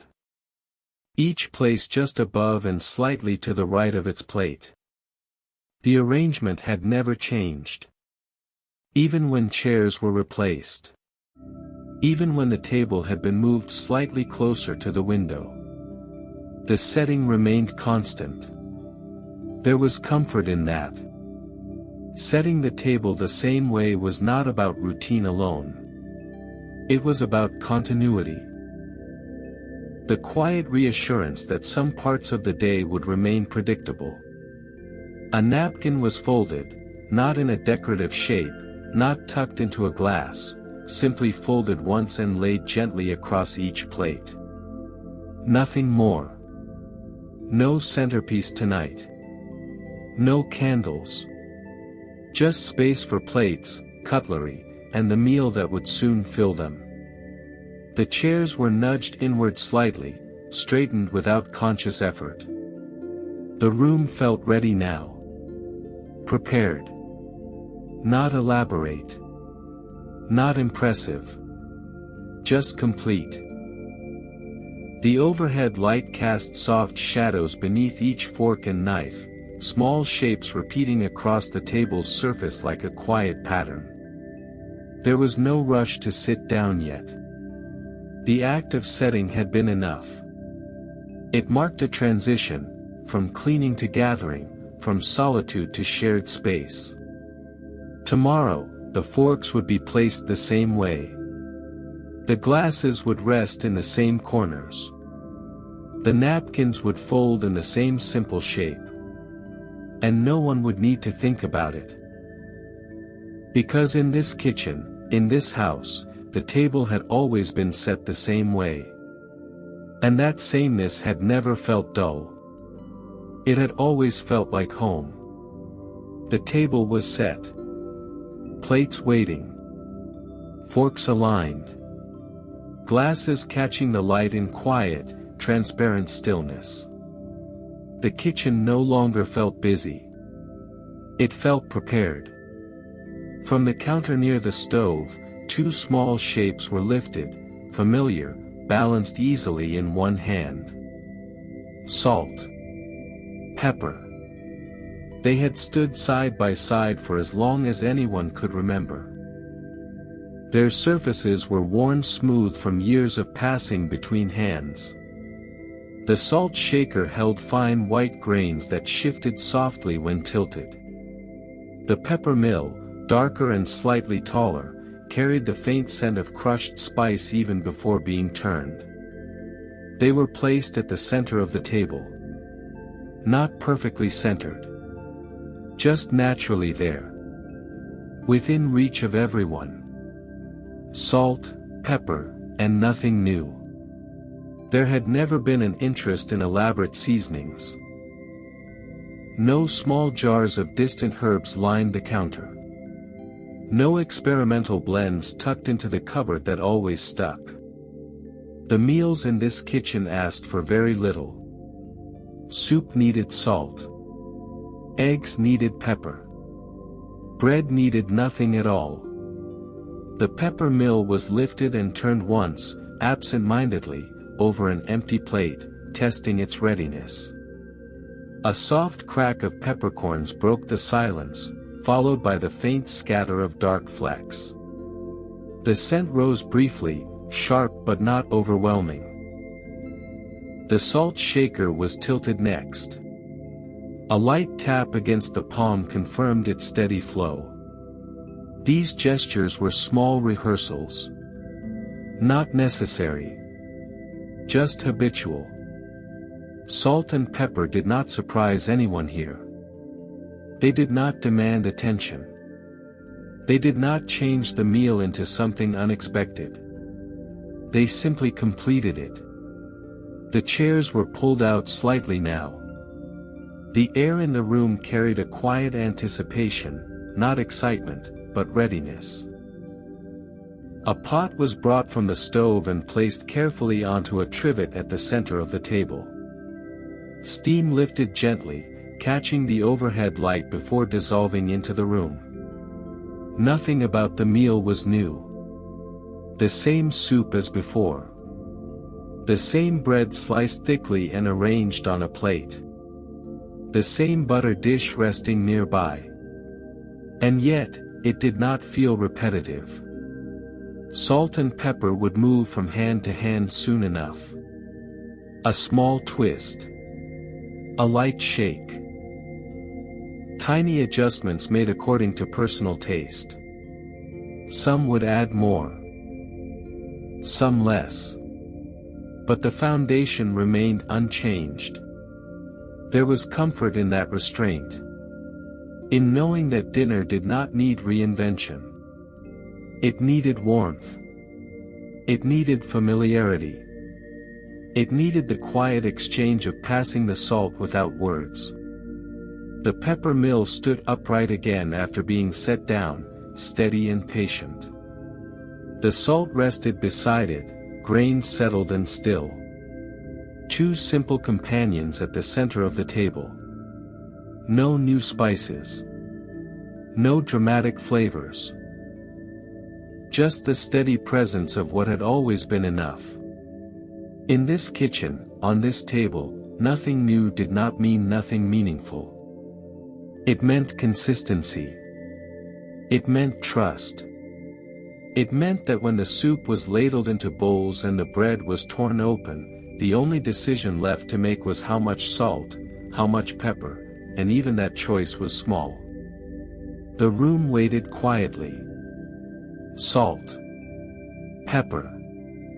And the comfort of knowing that nothing needed to change.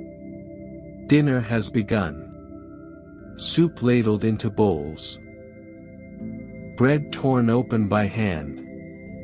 Salt and pepper already nudged slightly from their perfect center. And above it all, on the wall between the cupboard and the doorway, hangs the clock. It has always been there. Round. White face. Black hands. Its ticking is not loud enough to interrupt conversation, but it is steady enough to be noticed when the room falls quiet. Tick. A spoon dips into soup. Tick. Steam rises and fades. Tick. Someone reaches for the salt. The clock does not rush. It does not slow. It marks each second with the same impartial rhythm it has kept for years. During busy mornings, its ticking blends into the clatter of dishes and the shuffle of hurried steps. In the afternoon, it seems softer, nearly forgotten. But at dinner, when movement settles into smaller gestures, its presence returns. Tick. Chairs shift slightly against the floor. Tick. A glass is lifted and set down. The hands move forward without ceremony. No dramatic sweep. Just small, precise steps. The minute hand inches forward as bowls slowly empty. The hour hand leans almost imperceptibly toward the next number. The conversation around the table rises and falls in gentle waves. Sometimes there is laughter, brief and warm. Sometimes there are pauses long enough for the ticking to stretch across the space between people. The clock fills those spaces. Not intrusively. Just faithfully. It has ticked through countless dinners like this one. Through celebrations where the table was crowded and loud. Through quiet evenings when only one plate rested on the wood. Through days of ease. Through days of strain. It has kept the same rhythm for all of them. Tick. A knife scrapes softly across a plate. Tick. A napkin folds and refolds in absent-minded hands. No one looks up at the clock directly. There is no need. Everyone trusts it to continue. The meal nears its end. Bread crumbs scatter across the table. The soup pot sits nearly empty. Glasses hold only a shallow layer of water. The clock's ticking feels clearer now, as conversation softens and movement slow. Tick. The second hand circles back to the top. Tick. The minute hand edges forward again. Time is passing, as it always does, but nothing about it feels urgent. Dinner does not need to be extended. It does not need to be hurried. It unfolds within the steady boundaries the clock provides. Eventually, chairs slide back. Plates are gathered. Voices shift from seated conversation to the gentle movement of cleaning up. Through it all, the clock continues. Unbothered by dishes. Unaffected by crumbs. Unchanged by laughter or silence. Tick. Tick.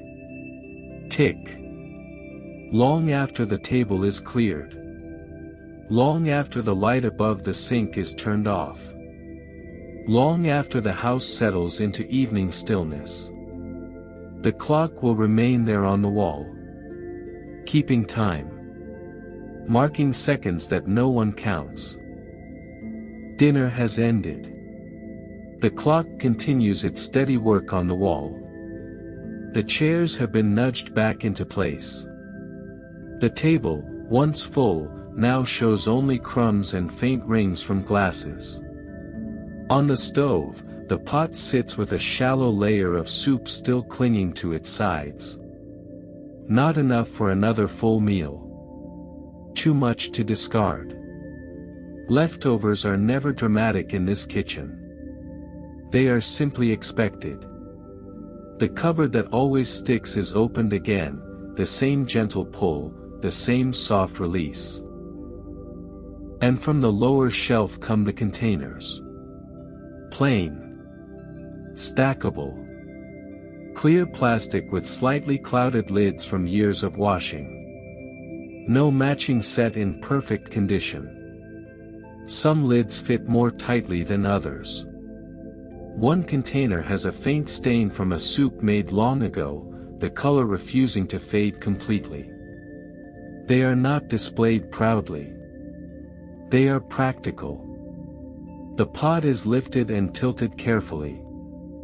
A ladle scrapes along the bottom, gathering what remains.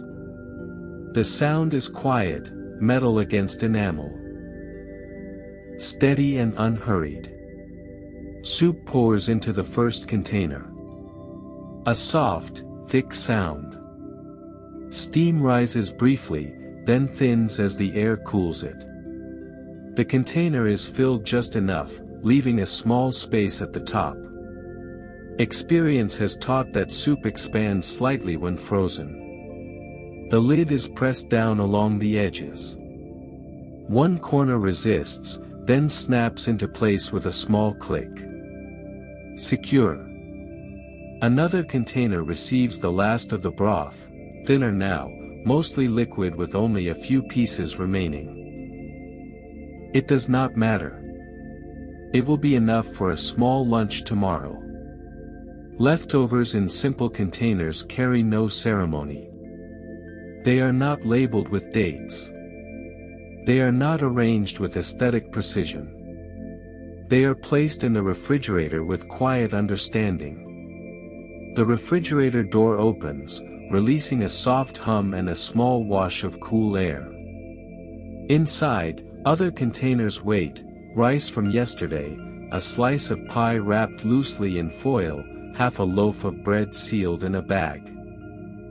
The new containers are slid onto a middle shelf. Not hidden. Not displayed. Just added to the steady rotation of meals becoming future meals. The door closes with a gentle seal. Silence returns to the kitchen. There is comfort in knowing that tomorrow's lunch has already been decided. No new recipe to consider. No fresh ingredients required. Just the reopening of something familiar. Leftovers are not lesser versions of dinner. They are reminders. Proof that the meal was generous enough to extend beyond itself. The containers rest now in the cool dark of the refrigerator, waiting patiently. Tomorrow, one will be lifted out. The lid peeled back. The contents warmed slowly on the stove or in a bowl. Salt and pepper will stand ready again, unchanged. And the clock will tick through another simple meal. For now, the kitchen is nearly still. The counters are clear. The table wiped down once more. Only the faint hum of the refrigerator and the steady ticking on the wall remain. Leftovers in simple containers. Nothing fancy. Nothing wasted. Just tomorrow, quietly prepared before today has fully ended. The refrigerator hums softly. The clock keeps its patient rhythm. The table is bare again. There is only one small task left. In the far corner of the kitchen, near the edge of the cabinet, where the floor meets the wall at a slight angle, crumbs have gathered. They always gather there. No matter how carefully the bread is sliced. No matter how neatly the soup is eaten. That corner collects the remains of the day. The broom is lifted from its hook behind the door. Its bristles are slightly uneven at the edges, splayed outward from years of use. The wooden handle is smooth where hands have held it again and again. Sweeping begins at the center of the room. Long, steady strokes. Crumbs move easily across the floorboards, guided by gentle pressure. A faint brushing sound fills the quiet kitchen, soft, rhythmic, almost like distant waves. The broom does not rush. It moves in arcs, gathering what is scattered. Tiny fragments of bread. A grain of rice. A speck of dried herb that escaped the cutting board. Everything is guided slowly toward that familiar corner. The same corner of the floor. The one that seems to draw small things toward itself. The broom turns slightly, angling its bristles to reach the narrow space where the wall and cabinet meet. The movement becomes smaller now, more deliberate. Back and forth. Back and forth. A soft tapping as the handle brushes lightly against the cupboard that always sticks. The corner yields its collection without protest. Dust, crumbs, the nearly invisible traces of daily life. They gather into a small, uneven line. The dustpan is placed carefully on the floor. Its edge meets the wood with a faint scrape. The broom guides the small pile forward. Some crumbs resist at first, slipping along the edge. A second pass brings them in. Nothing dramatic. Just patience. The pile disappears into the dustpan, leaving the floor bare again. The corner looks the same as it always does after sweeping, empty, clean, slightly darker where the light doesn't quite reach. Yet it will fill again tomorrow. It always does. Sweeping the same corner of the floor is not about perfection. It is about attention. About noticing what gathers quietly in places that are easy to overlook. The broom is tapped lightly against the inside of the bin outside the back door. A soft shake frees the last stubborn crumbs from the bristles. Then it is returned to its hook. The kitchen stands still now. The floor clear. The counters wiped. The leftovers resting in their simple containers. The clock ticking faithfully through another evening. That same corner, freshly swept, waits patiently for morning. For footsteps. For movement. For the small scatter of another day. And when crumbs gather there again, as they surely will, the broom will be lifted once more. Back and forth. Back and forth. The kitchen is nearly dark now. Only the light above the stove remains on, casting a smaller, gentler circle than before. The clock continues its steady ticking. The floor is clean. The leftovers are resting behind the closed refrigerator door. On the counter, near the flour tin and just beneath the cupboard that always sticks, lies a small stack of recipe cards. They are not organized alphabetically. They are not protected in plastic sleeves. They are simply stacked, held together by years of being lifted and returned to the same place. One card rests on top. It is softer than the others. Its corners are rounded, not by design but by time. The edges are faintly frayed, fibers separating slightly where fingers have held it again and again.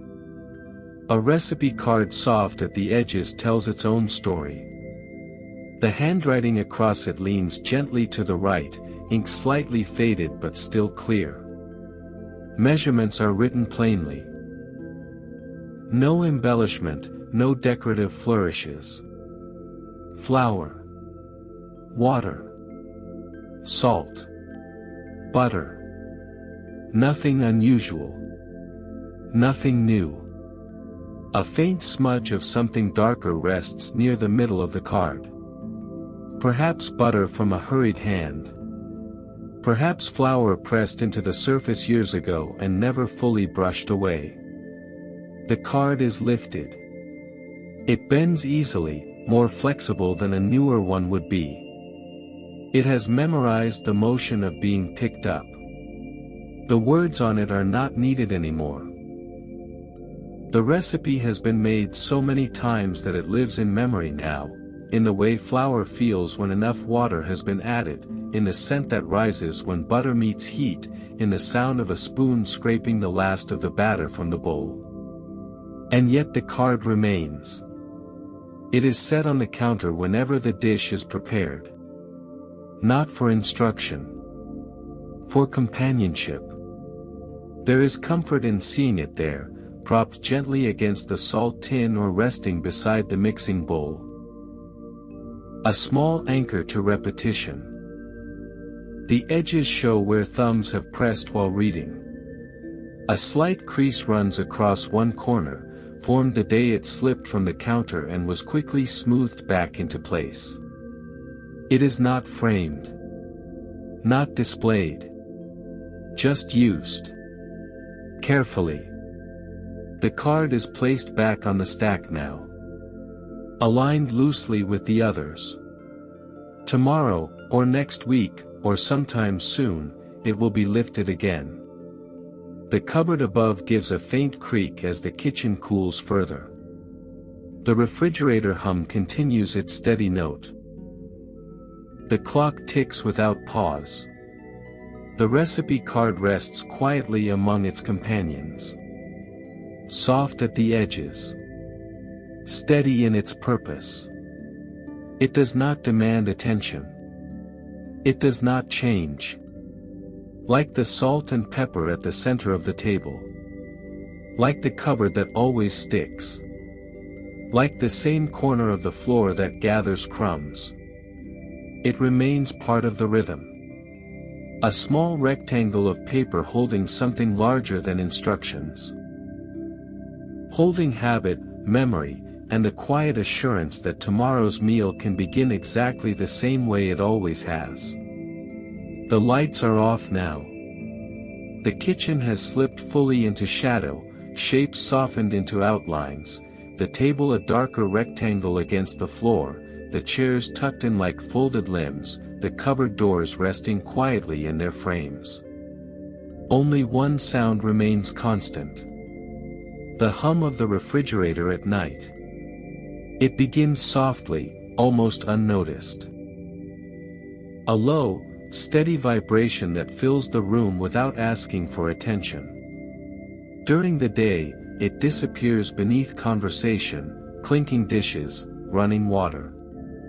But at night, when everything else has settled, it becomes the kitchen's quiet heartbeat.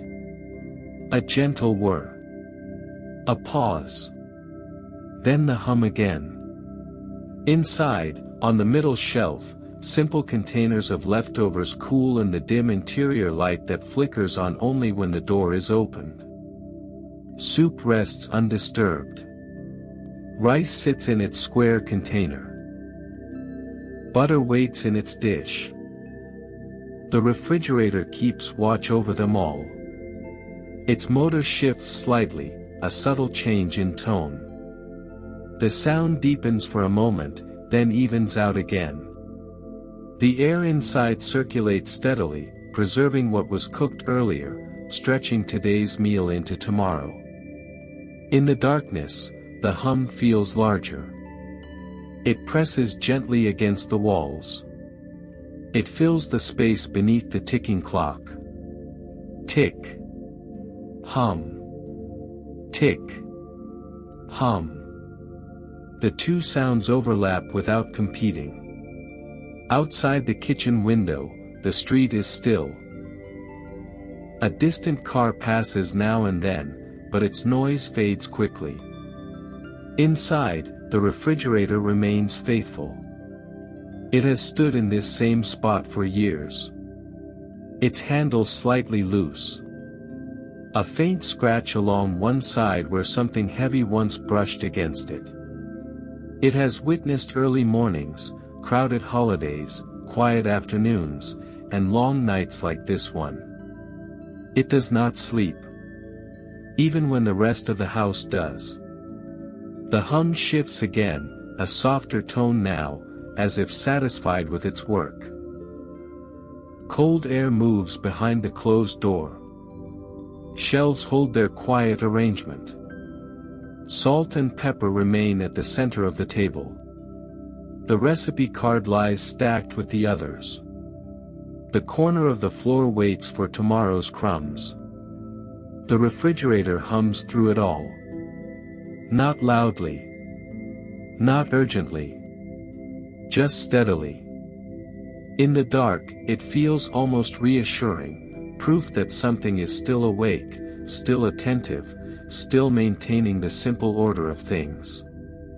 The hum continues. A small mechanical breath in and out. Time passes in seconds marked by the clock. Food rests in patient stillness. And the kitchen, wrapped in shadow, leans gently into the night, held together by the quiet, faithful hum of the refrigerator. Morning will come soon enough. But for now, the kitchen is suspended in that deep hour of night when everything feels paused, the clock ticking softly, the refrigerator humming in its steady rhythm, the air cooler than it was at dinner. On the drying rack beside the sink, the dishes stand in neat rows. Most of them are already dry. Glasses clear and spotless. Forks return to their faint metallic shine. The wooden spoon resting on its side, its surface matte and calm. Only one plate remains. The last plate to dry. It stands slightly apart from the others, propped at a careful angle so water can slide down toward the rack. A thin bead clings stubbornly to its lower rim, catching the faint light that slips in from the street lamp outside. The rest of the surface is nearly finished. Pale ceramic returning to its soft, chalky smoothness. But that final trace of water holds on. Gravity works slowly in the quiet. The droplet thickens, gathers, trembles. Then, without announcement, it falls. A soft tap against the metal rack below. Silence returns immediately after. The plate is dry now. Completely. There is something subtle about the last plate to dry, something almost ceremonial, though no one is there to witness it. The work of the evening truly feels finished only when even that final bead of water has disappeared. The rack no longer glistens. No damp shine remains on ceramic surfaces. Everything is ready to be put away. Yet it will wait until morning. There is no need to disturb the stillness now.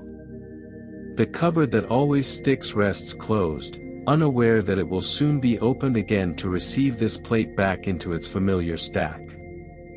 The recipe card lies quiet on the counter. The salt and pepper remain at the center of the table, unmoved since dinner. The clock ticks. The refrigerator hums. And the plate stands fully dry in the dark.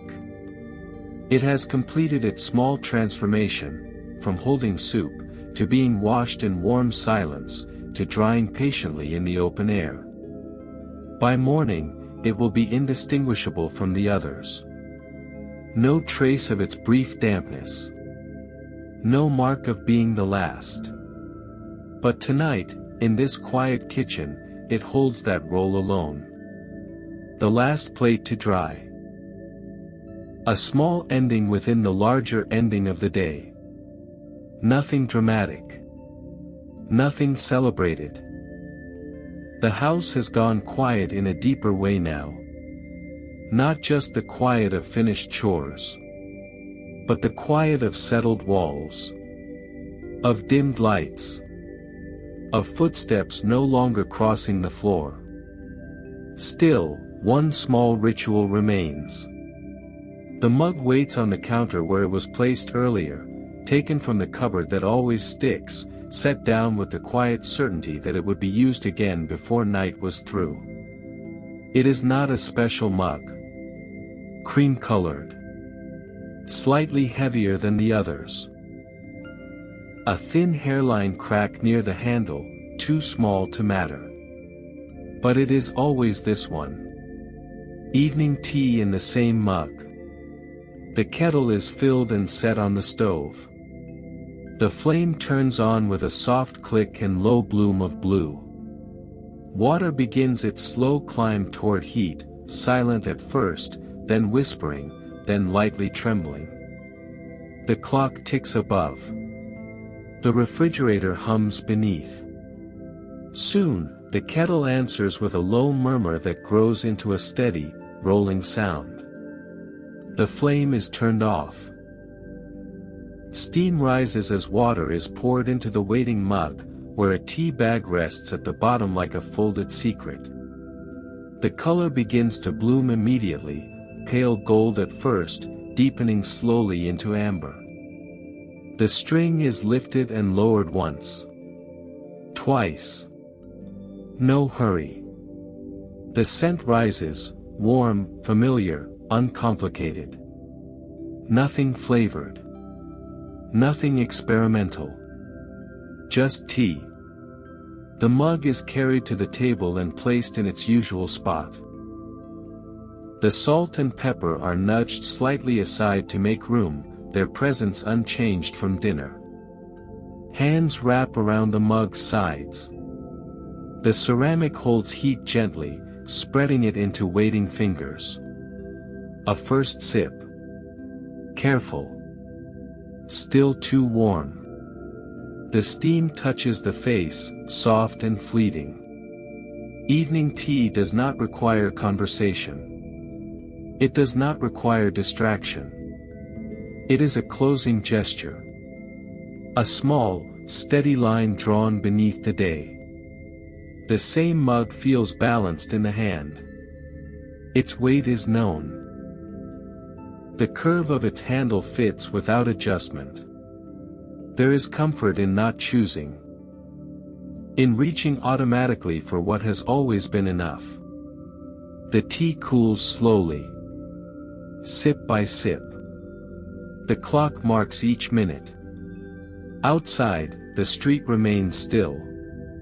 Inside, the kitchen feels smaller now, more intimate in the dim light.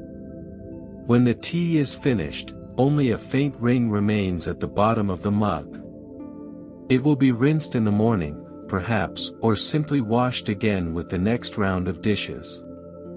The mug is set back on the counter, in its usual place, ready for tomorrow's early coffee or perhaps tomorrow night's tea.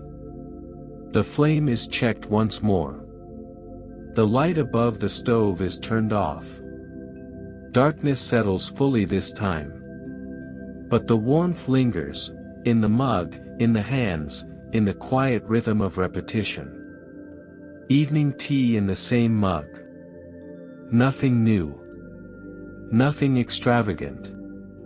Just a simple closing note in a kitchen that has moved steadily through another day, and will do so again tomorrow. The tea has been finished. The mug rests rinsed beside the sink. The table stands clear again. Only one light remains. Above the stove, a small bulb glows beneath its shallow metal hood. It has been on since late afternoon, through the slow simmer of soup, through the washing of dishes, through the quiet setting of the table. Now it feels softer. Not dimmer, exactly. Just alone. The fading light over the stove casts a narrow circle onto the stovetop below. The burners sit cool and dark, their earlier warmth fully surrendered to the evening air. The kettle has been returned to its place. The pot is dry and turned upside down. The light hums faintly. Almost imperceptible. Its glow touches the edges of the backsplash, catches the smooth curve of the wooden spoon, glints along the rim of the salt shaker left at the table's center. Beyond its reach, the kitchen dissolves into shadow. The cupboard that always sticks is only an outline now. The recipe cards are invisible in their stack. The clock's face can no longer be read, though its ticking continues faithfully in the dark. The bulb was never meant to illuminate the whole room. Only the stove. Only the work. It has watched each meal prepared here, flames rising and falling, water boiling, butter melting into quiet pools. It has shone on hurried breakfasts and slow evening soups alike. Now, with nothing left to cook, its purpose feels complete. A hand reaches toward the switch. Pauses. For a moment, the light continues to glow, steady and patient, as if unaware that its watch is ending for the night. The kitchen stands in gentle suspension. Refrigerator humming. Clock ticking. Floor swept clean. Leftovers resting in simple containers. Then the switch is pressed. The light disappears instantly. No fading flicker. Just dark. The stove becomes a shape instead of a surface. The counter merges into shadow. The room exhales into full night. Only the refrigerator hum remains now, joined by the distant ticking of the clock, sounds without shape, holding the space together. The fading light over the stove has done its work. Tomorrow, it will return without complaint. It will cast the same circle. It will illuminate the same burners. It will shine on familiar hands preparing familiar meals. But tonight, it rests. And the kitchen, finally unlit, settles completely, held not by brightness, but by memory, by routine, and by the quiet certainty that morning will come again. Morning arrives gently. Not with alarm or urgency, but with a thin line of light slipping across the kitchen floor, reaching first the same corner that was swept clean, then stretching toward the stove. The house is quiet, but no longer asleep. A hand reaches automatically for the cupboard that always sticks. A soft pull. A pause. A quiet release. From the shelf comes a simple pot, not large, not new. Its handle is slightly worn. Its bottom carries the faint discoloration of many meals past. Today begins with preparation for tomorrow. A pot of rice for tomorrow. The rice tin opens with a soft metallic sound. Inside, the grains rest in pale abundance, small and dry and patient. A measuring cup dips in, lifting exactly what is needed without calculation. 1 cup. Then another half. Enough to stretch across 2 days. The grains are poured into the pot. They scatter lightly against the metal surface, making a soft, whispering sound like dry rain. Water follows. Clear and cool from the tap. The rice is swirled gently by hand, fingers moving through the water. It clouds almost immediately, white starch blooming outward in soft spirals. The water is poured off. Filled again. Swirled again. Until it runs clearer. Nothing rushed. Nothing improvised. The stove light flicks on above, casting its familiar circle. The pot is set on the burner. The flame blooms blue beneath it. Soon, small bubbles gather along the bottom, lifting slowly through the water. A faint steam begins to rise. The lid is placed carefully on top, tilted just slightly at first. The clock ticks. The refrigerator hums. The kitchen wakes fully. Rice does not demand attention once it settles into its quiet boil. It only asks for patience. The flame is lowered after the first steady simmer. The lid is adjusted. The water disappears gradually, absorbed into each grain. A soft, muted sound comes from beneath the lid, gentle popping, tiny shifts as the rice expands. The scent is subtle. Warm. Plain. Comforting in its simplicity. This rice is not for breakfast. It is not for immediate hunger. It is for tomorrow's lunch, perhaps. Or tomorrow night's meal.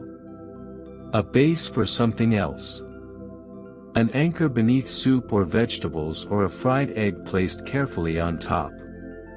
Preparing it now feels like an act of quiet kindness toward the hours ahead. When the time is right, the flame is turned off. The pot remains covered, resting. Steam finishes its work inside. Later, the lid will be lifted. A fork will fluff the rice gently, separating the grains without pressing them down. Some will be placed into simple containers, stacked neatly in the refrigerator beside yesterday's soup. The rest may remain in the pot, ready for the next meal. A pot of rice for tomorrow carries no excitement. No bold flavor. No dramatic transformation. But it carries certainty. It says, there will be food again. There will be something warm and filling. There will be another meal made in this same kitchen, under the same light, beside the same ticking clock. The stove light glows steadily overhead. The rice rests quietly in its pot. And the day moves forward, already holding a small promise for the next one. The rice has cooled. Some of it rests in simple containers inside the refrigerator, stacked beside soup and yesterday's small remains.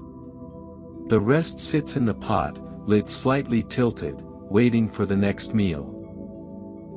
Morning light has fully entered the kitchen now.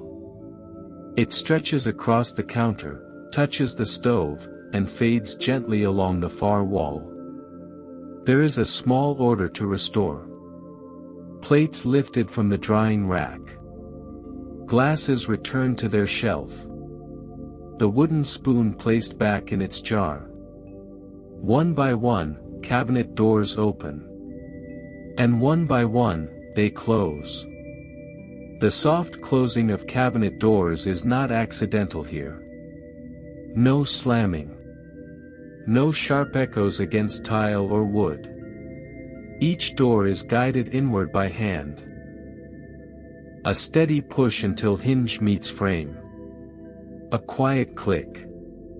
The cupboard that always sticks requires its usual attention. It opens with familiar resistance. The last plate from the drying rack is slid back into its stack, edges aligned gently. The mug used for evening tea returns to its place beside the others. The door begins to close. It hesitates, just slightly. A hand remains there a moment longer, applying patient pressure until the latch settles. A muted thud. Secure. Lower cabinets follow. The rice tin is returned to its shelf. The lid of the flour container is checked once more before being tucked away. The drawer of forks and knives slides inward slowly, metal shifting softly against metal before becoming still. Each movement reduces the room's edges. Open spaces narrow. Surfaces clear. The kitchen begins to look less like a place of work and more like a place at rest. There is something reassuring about the sound of cabinet doors closing. It signals completion. Ingredients measured and returned. Utensils used and put away. Nothing left exposed unnecessarily. The final cabinet, the one nearest the stove, is pushed closed with an open palm. The wood meets its frame with the gentlest contact. No echo follows. Only the faint ticking of the clock. The refrigerator hum continues its low note. Light rests evenly across closed surfaces. The room feels contained now. Composed. As if each object has quietly resumed its position in a larger pattern. The soft closing of cabinet doors does not announce itself. It does not demand attention. But it carries meaning.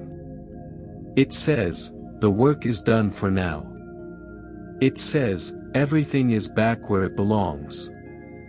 And in this familiar kitchen, where rice is prepared for tomorrow, where leftovers wait in simple containers, where salt and pepper stand unchanged at the table's center, even the smallest sounds matter. A door opens. A door closes. And the rhythm of the day continues, steady and complete. By late afternoon, the kitchen is bright again. Sunlight reaches farther than it did in the morning, stretching across the table and climbing halfway up the wall. The cabinets are closed. The stove is clean. The pot of rice waits quietly for its next use. But something of the day remains. Not visible. Not arranged on shelves. The smell that lingers in curtains. The curtains hang beside the window above the sink. Light fabric, once white, now softened into a gentle cream by years of sun and washing. They move slightly when the window is cracked open, lifting and settling with each passing breath of air. They have absorbed everything. The steam from simmering soup. The faint sharpness of pepper. The warm, starchy scent of rice. Even the sweetness of evening tea. Fabric remembers in ways surfaces do not. While counters are wiped clean and plates are dried spotless, the curtains keep a trace of what has passed through the room. If you stand close enough.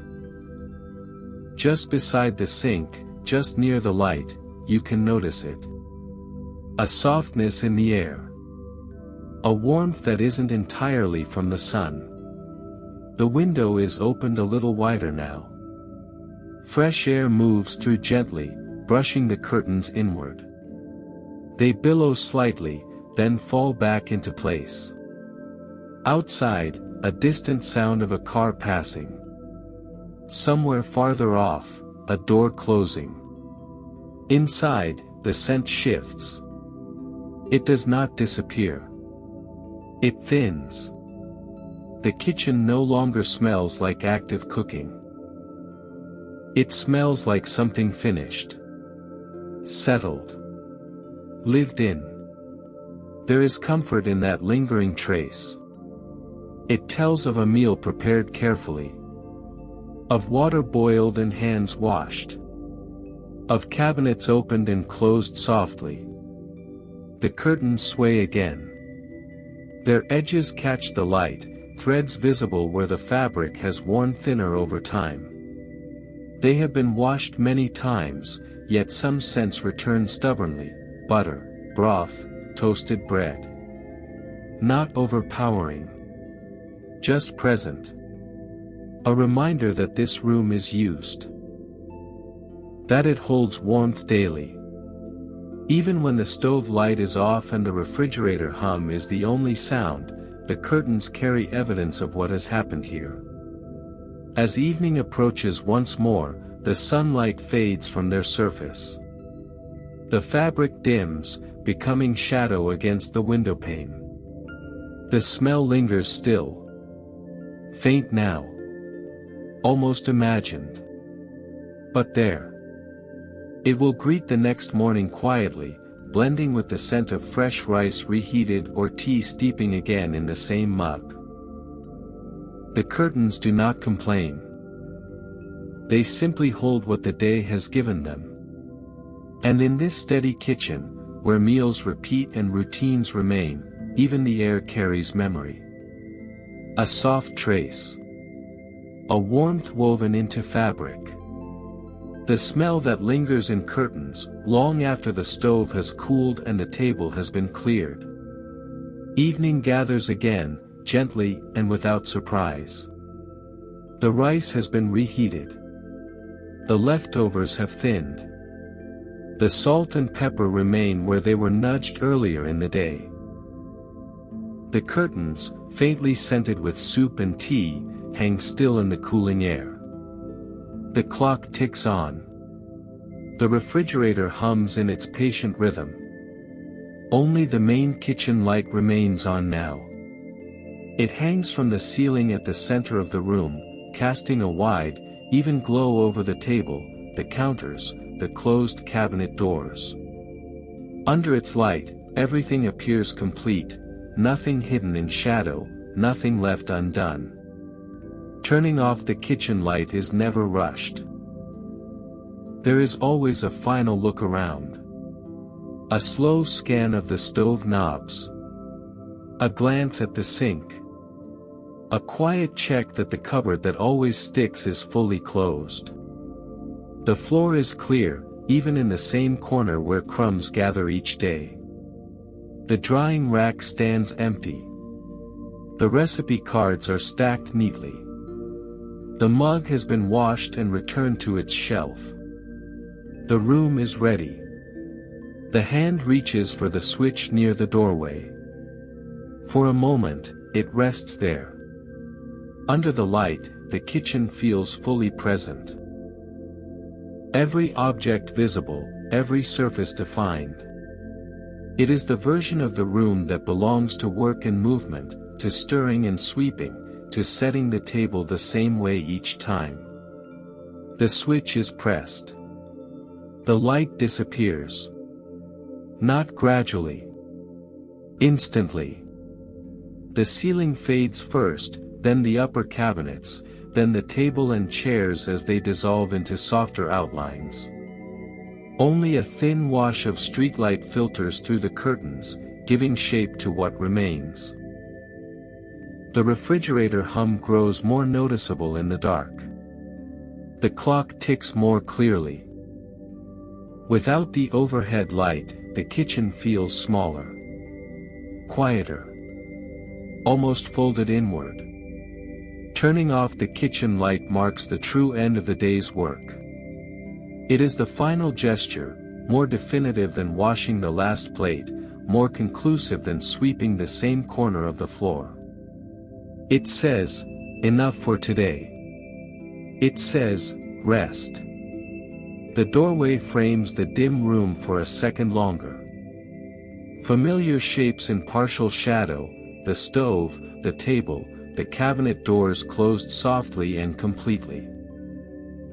Then the step backward. The hallway light replaces the kitchen glow. Another small click. Darkness settles fully this time. Inside the kitchen, nothing moves except the quiet mechanics of time and cold air. Yet everything remains ready. For morning. For the stove light to return. For the cupboard to stick once more before opening. For rice to be warmed and tea to steep in the same mug. Turning off the kitchen light does not erase the day. It simply holds it gently in the dark. Where routine rests and tomorrow waits without hurry. Night has fully settled. The hallway light has long since gone dark. The house has grown still around the kitchen. No footsteps cross the floor now. No cabinet doors open or close. The kitchen waits.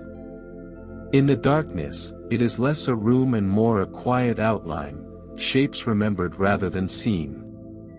The table stands at its center, chairs tucked in carefully as they were left.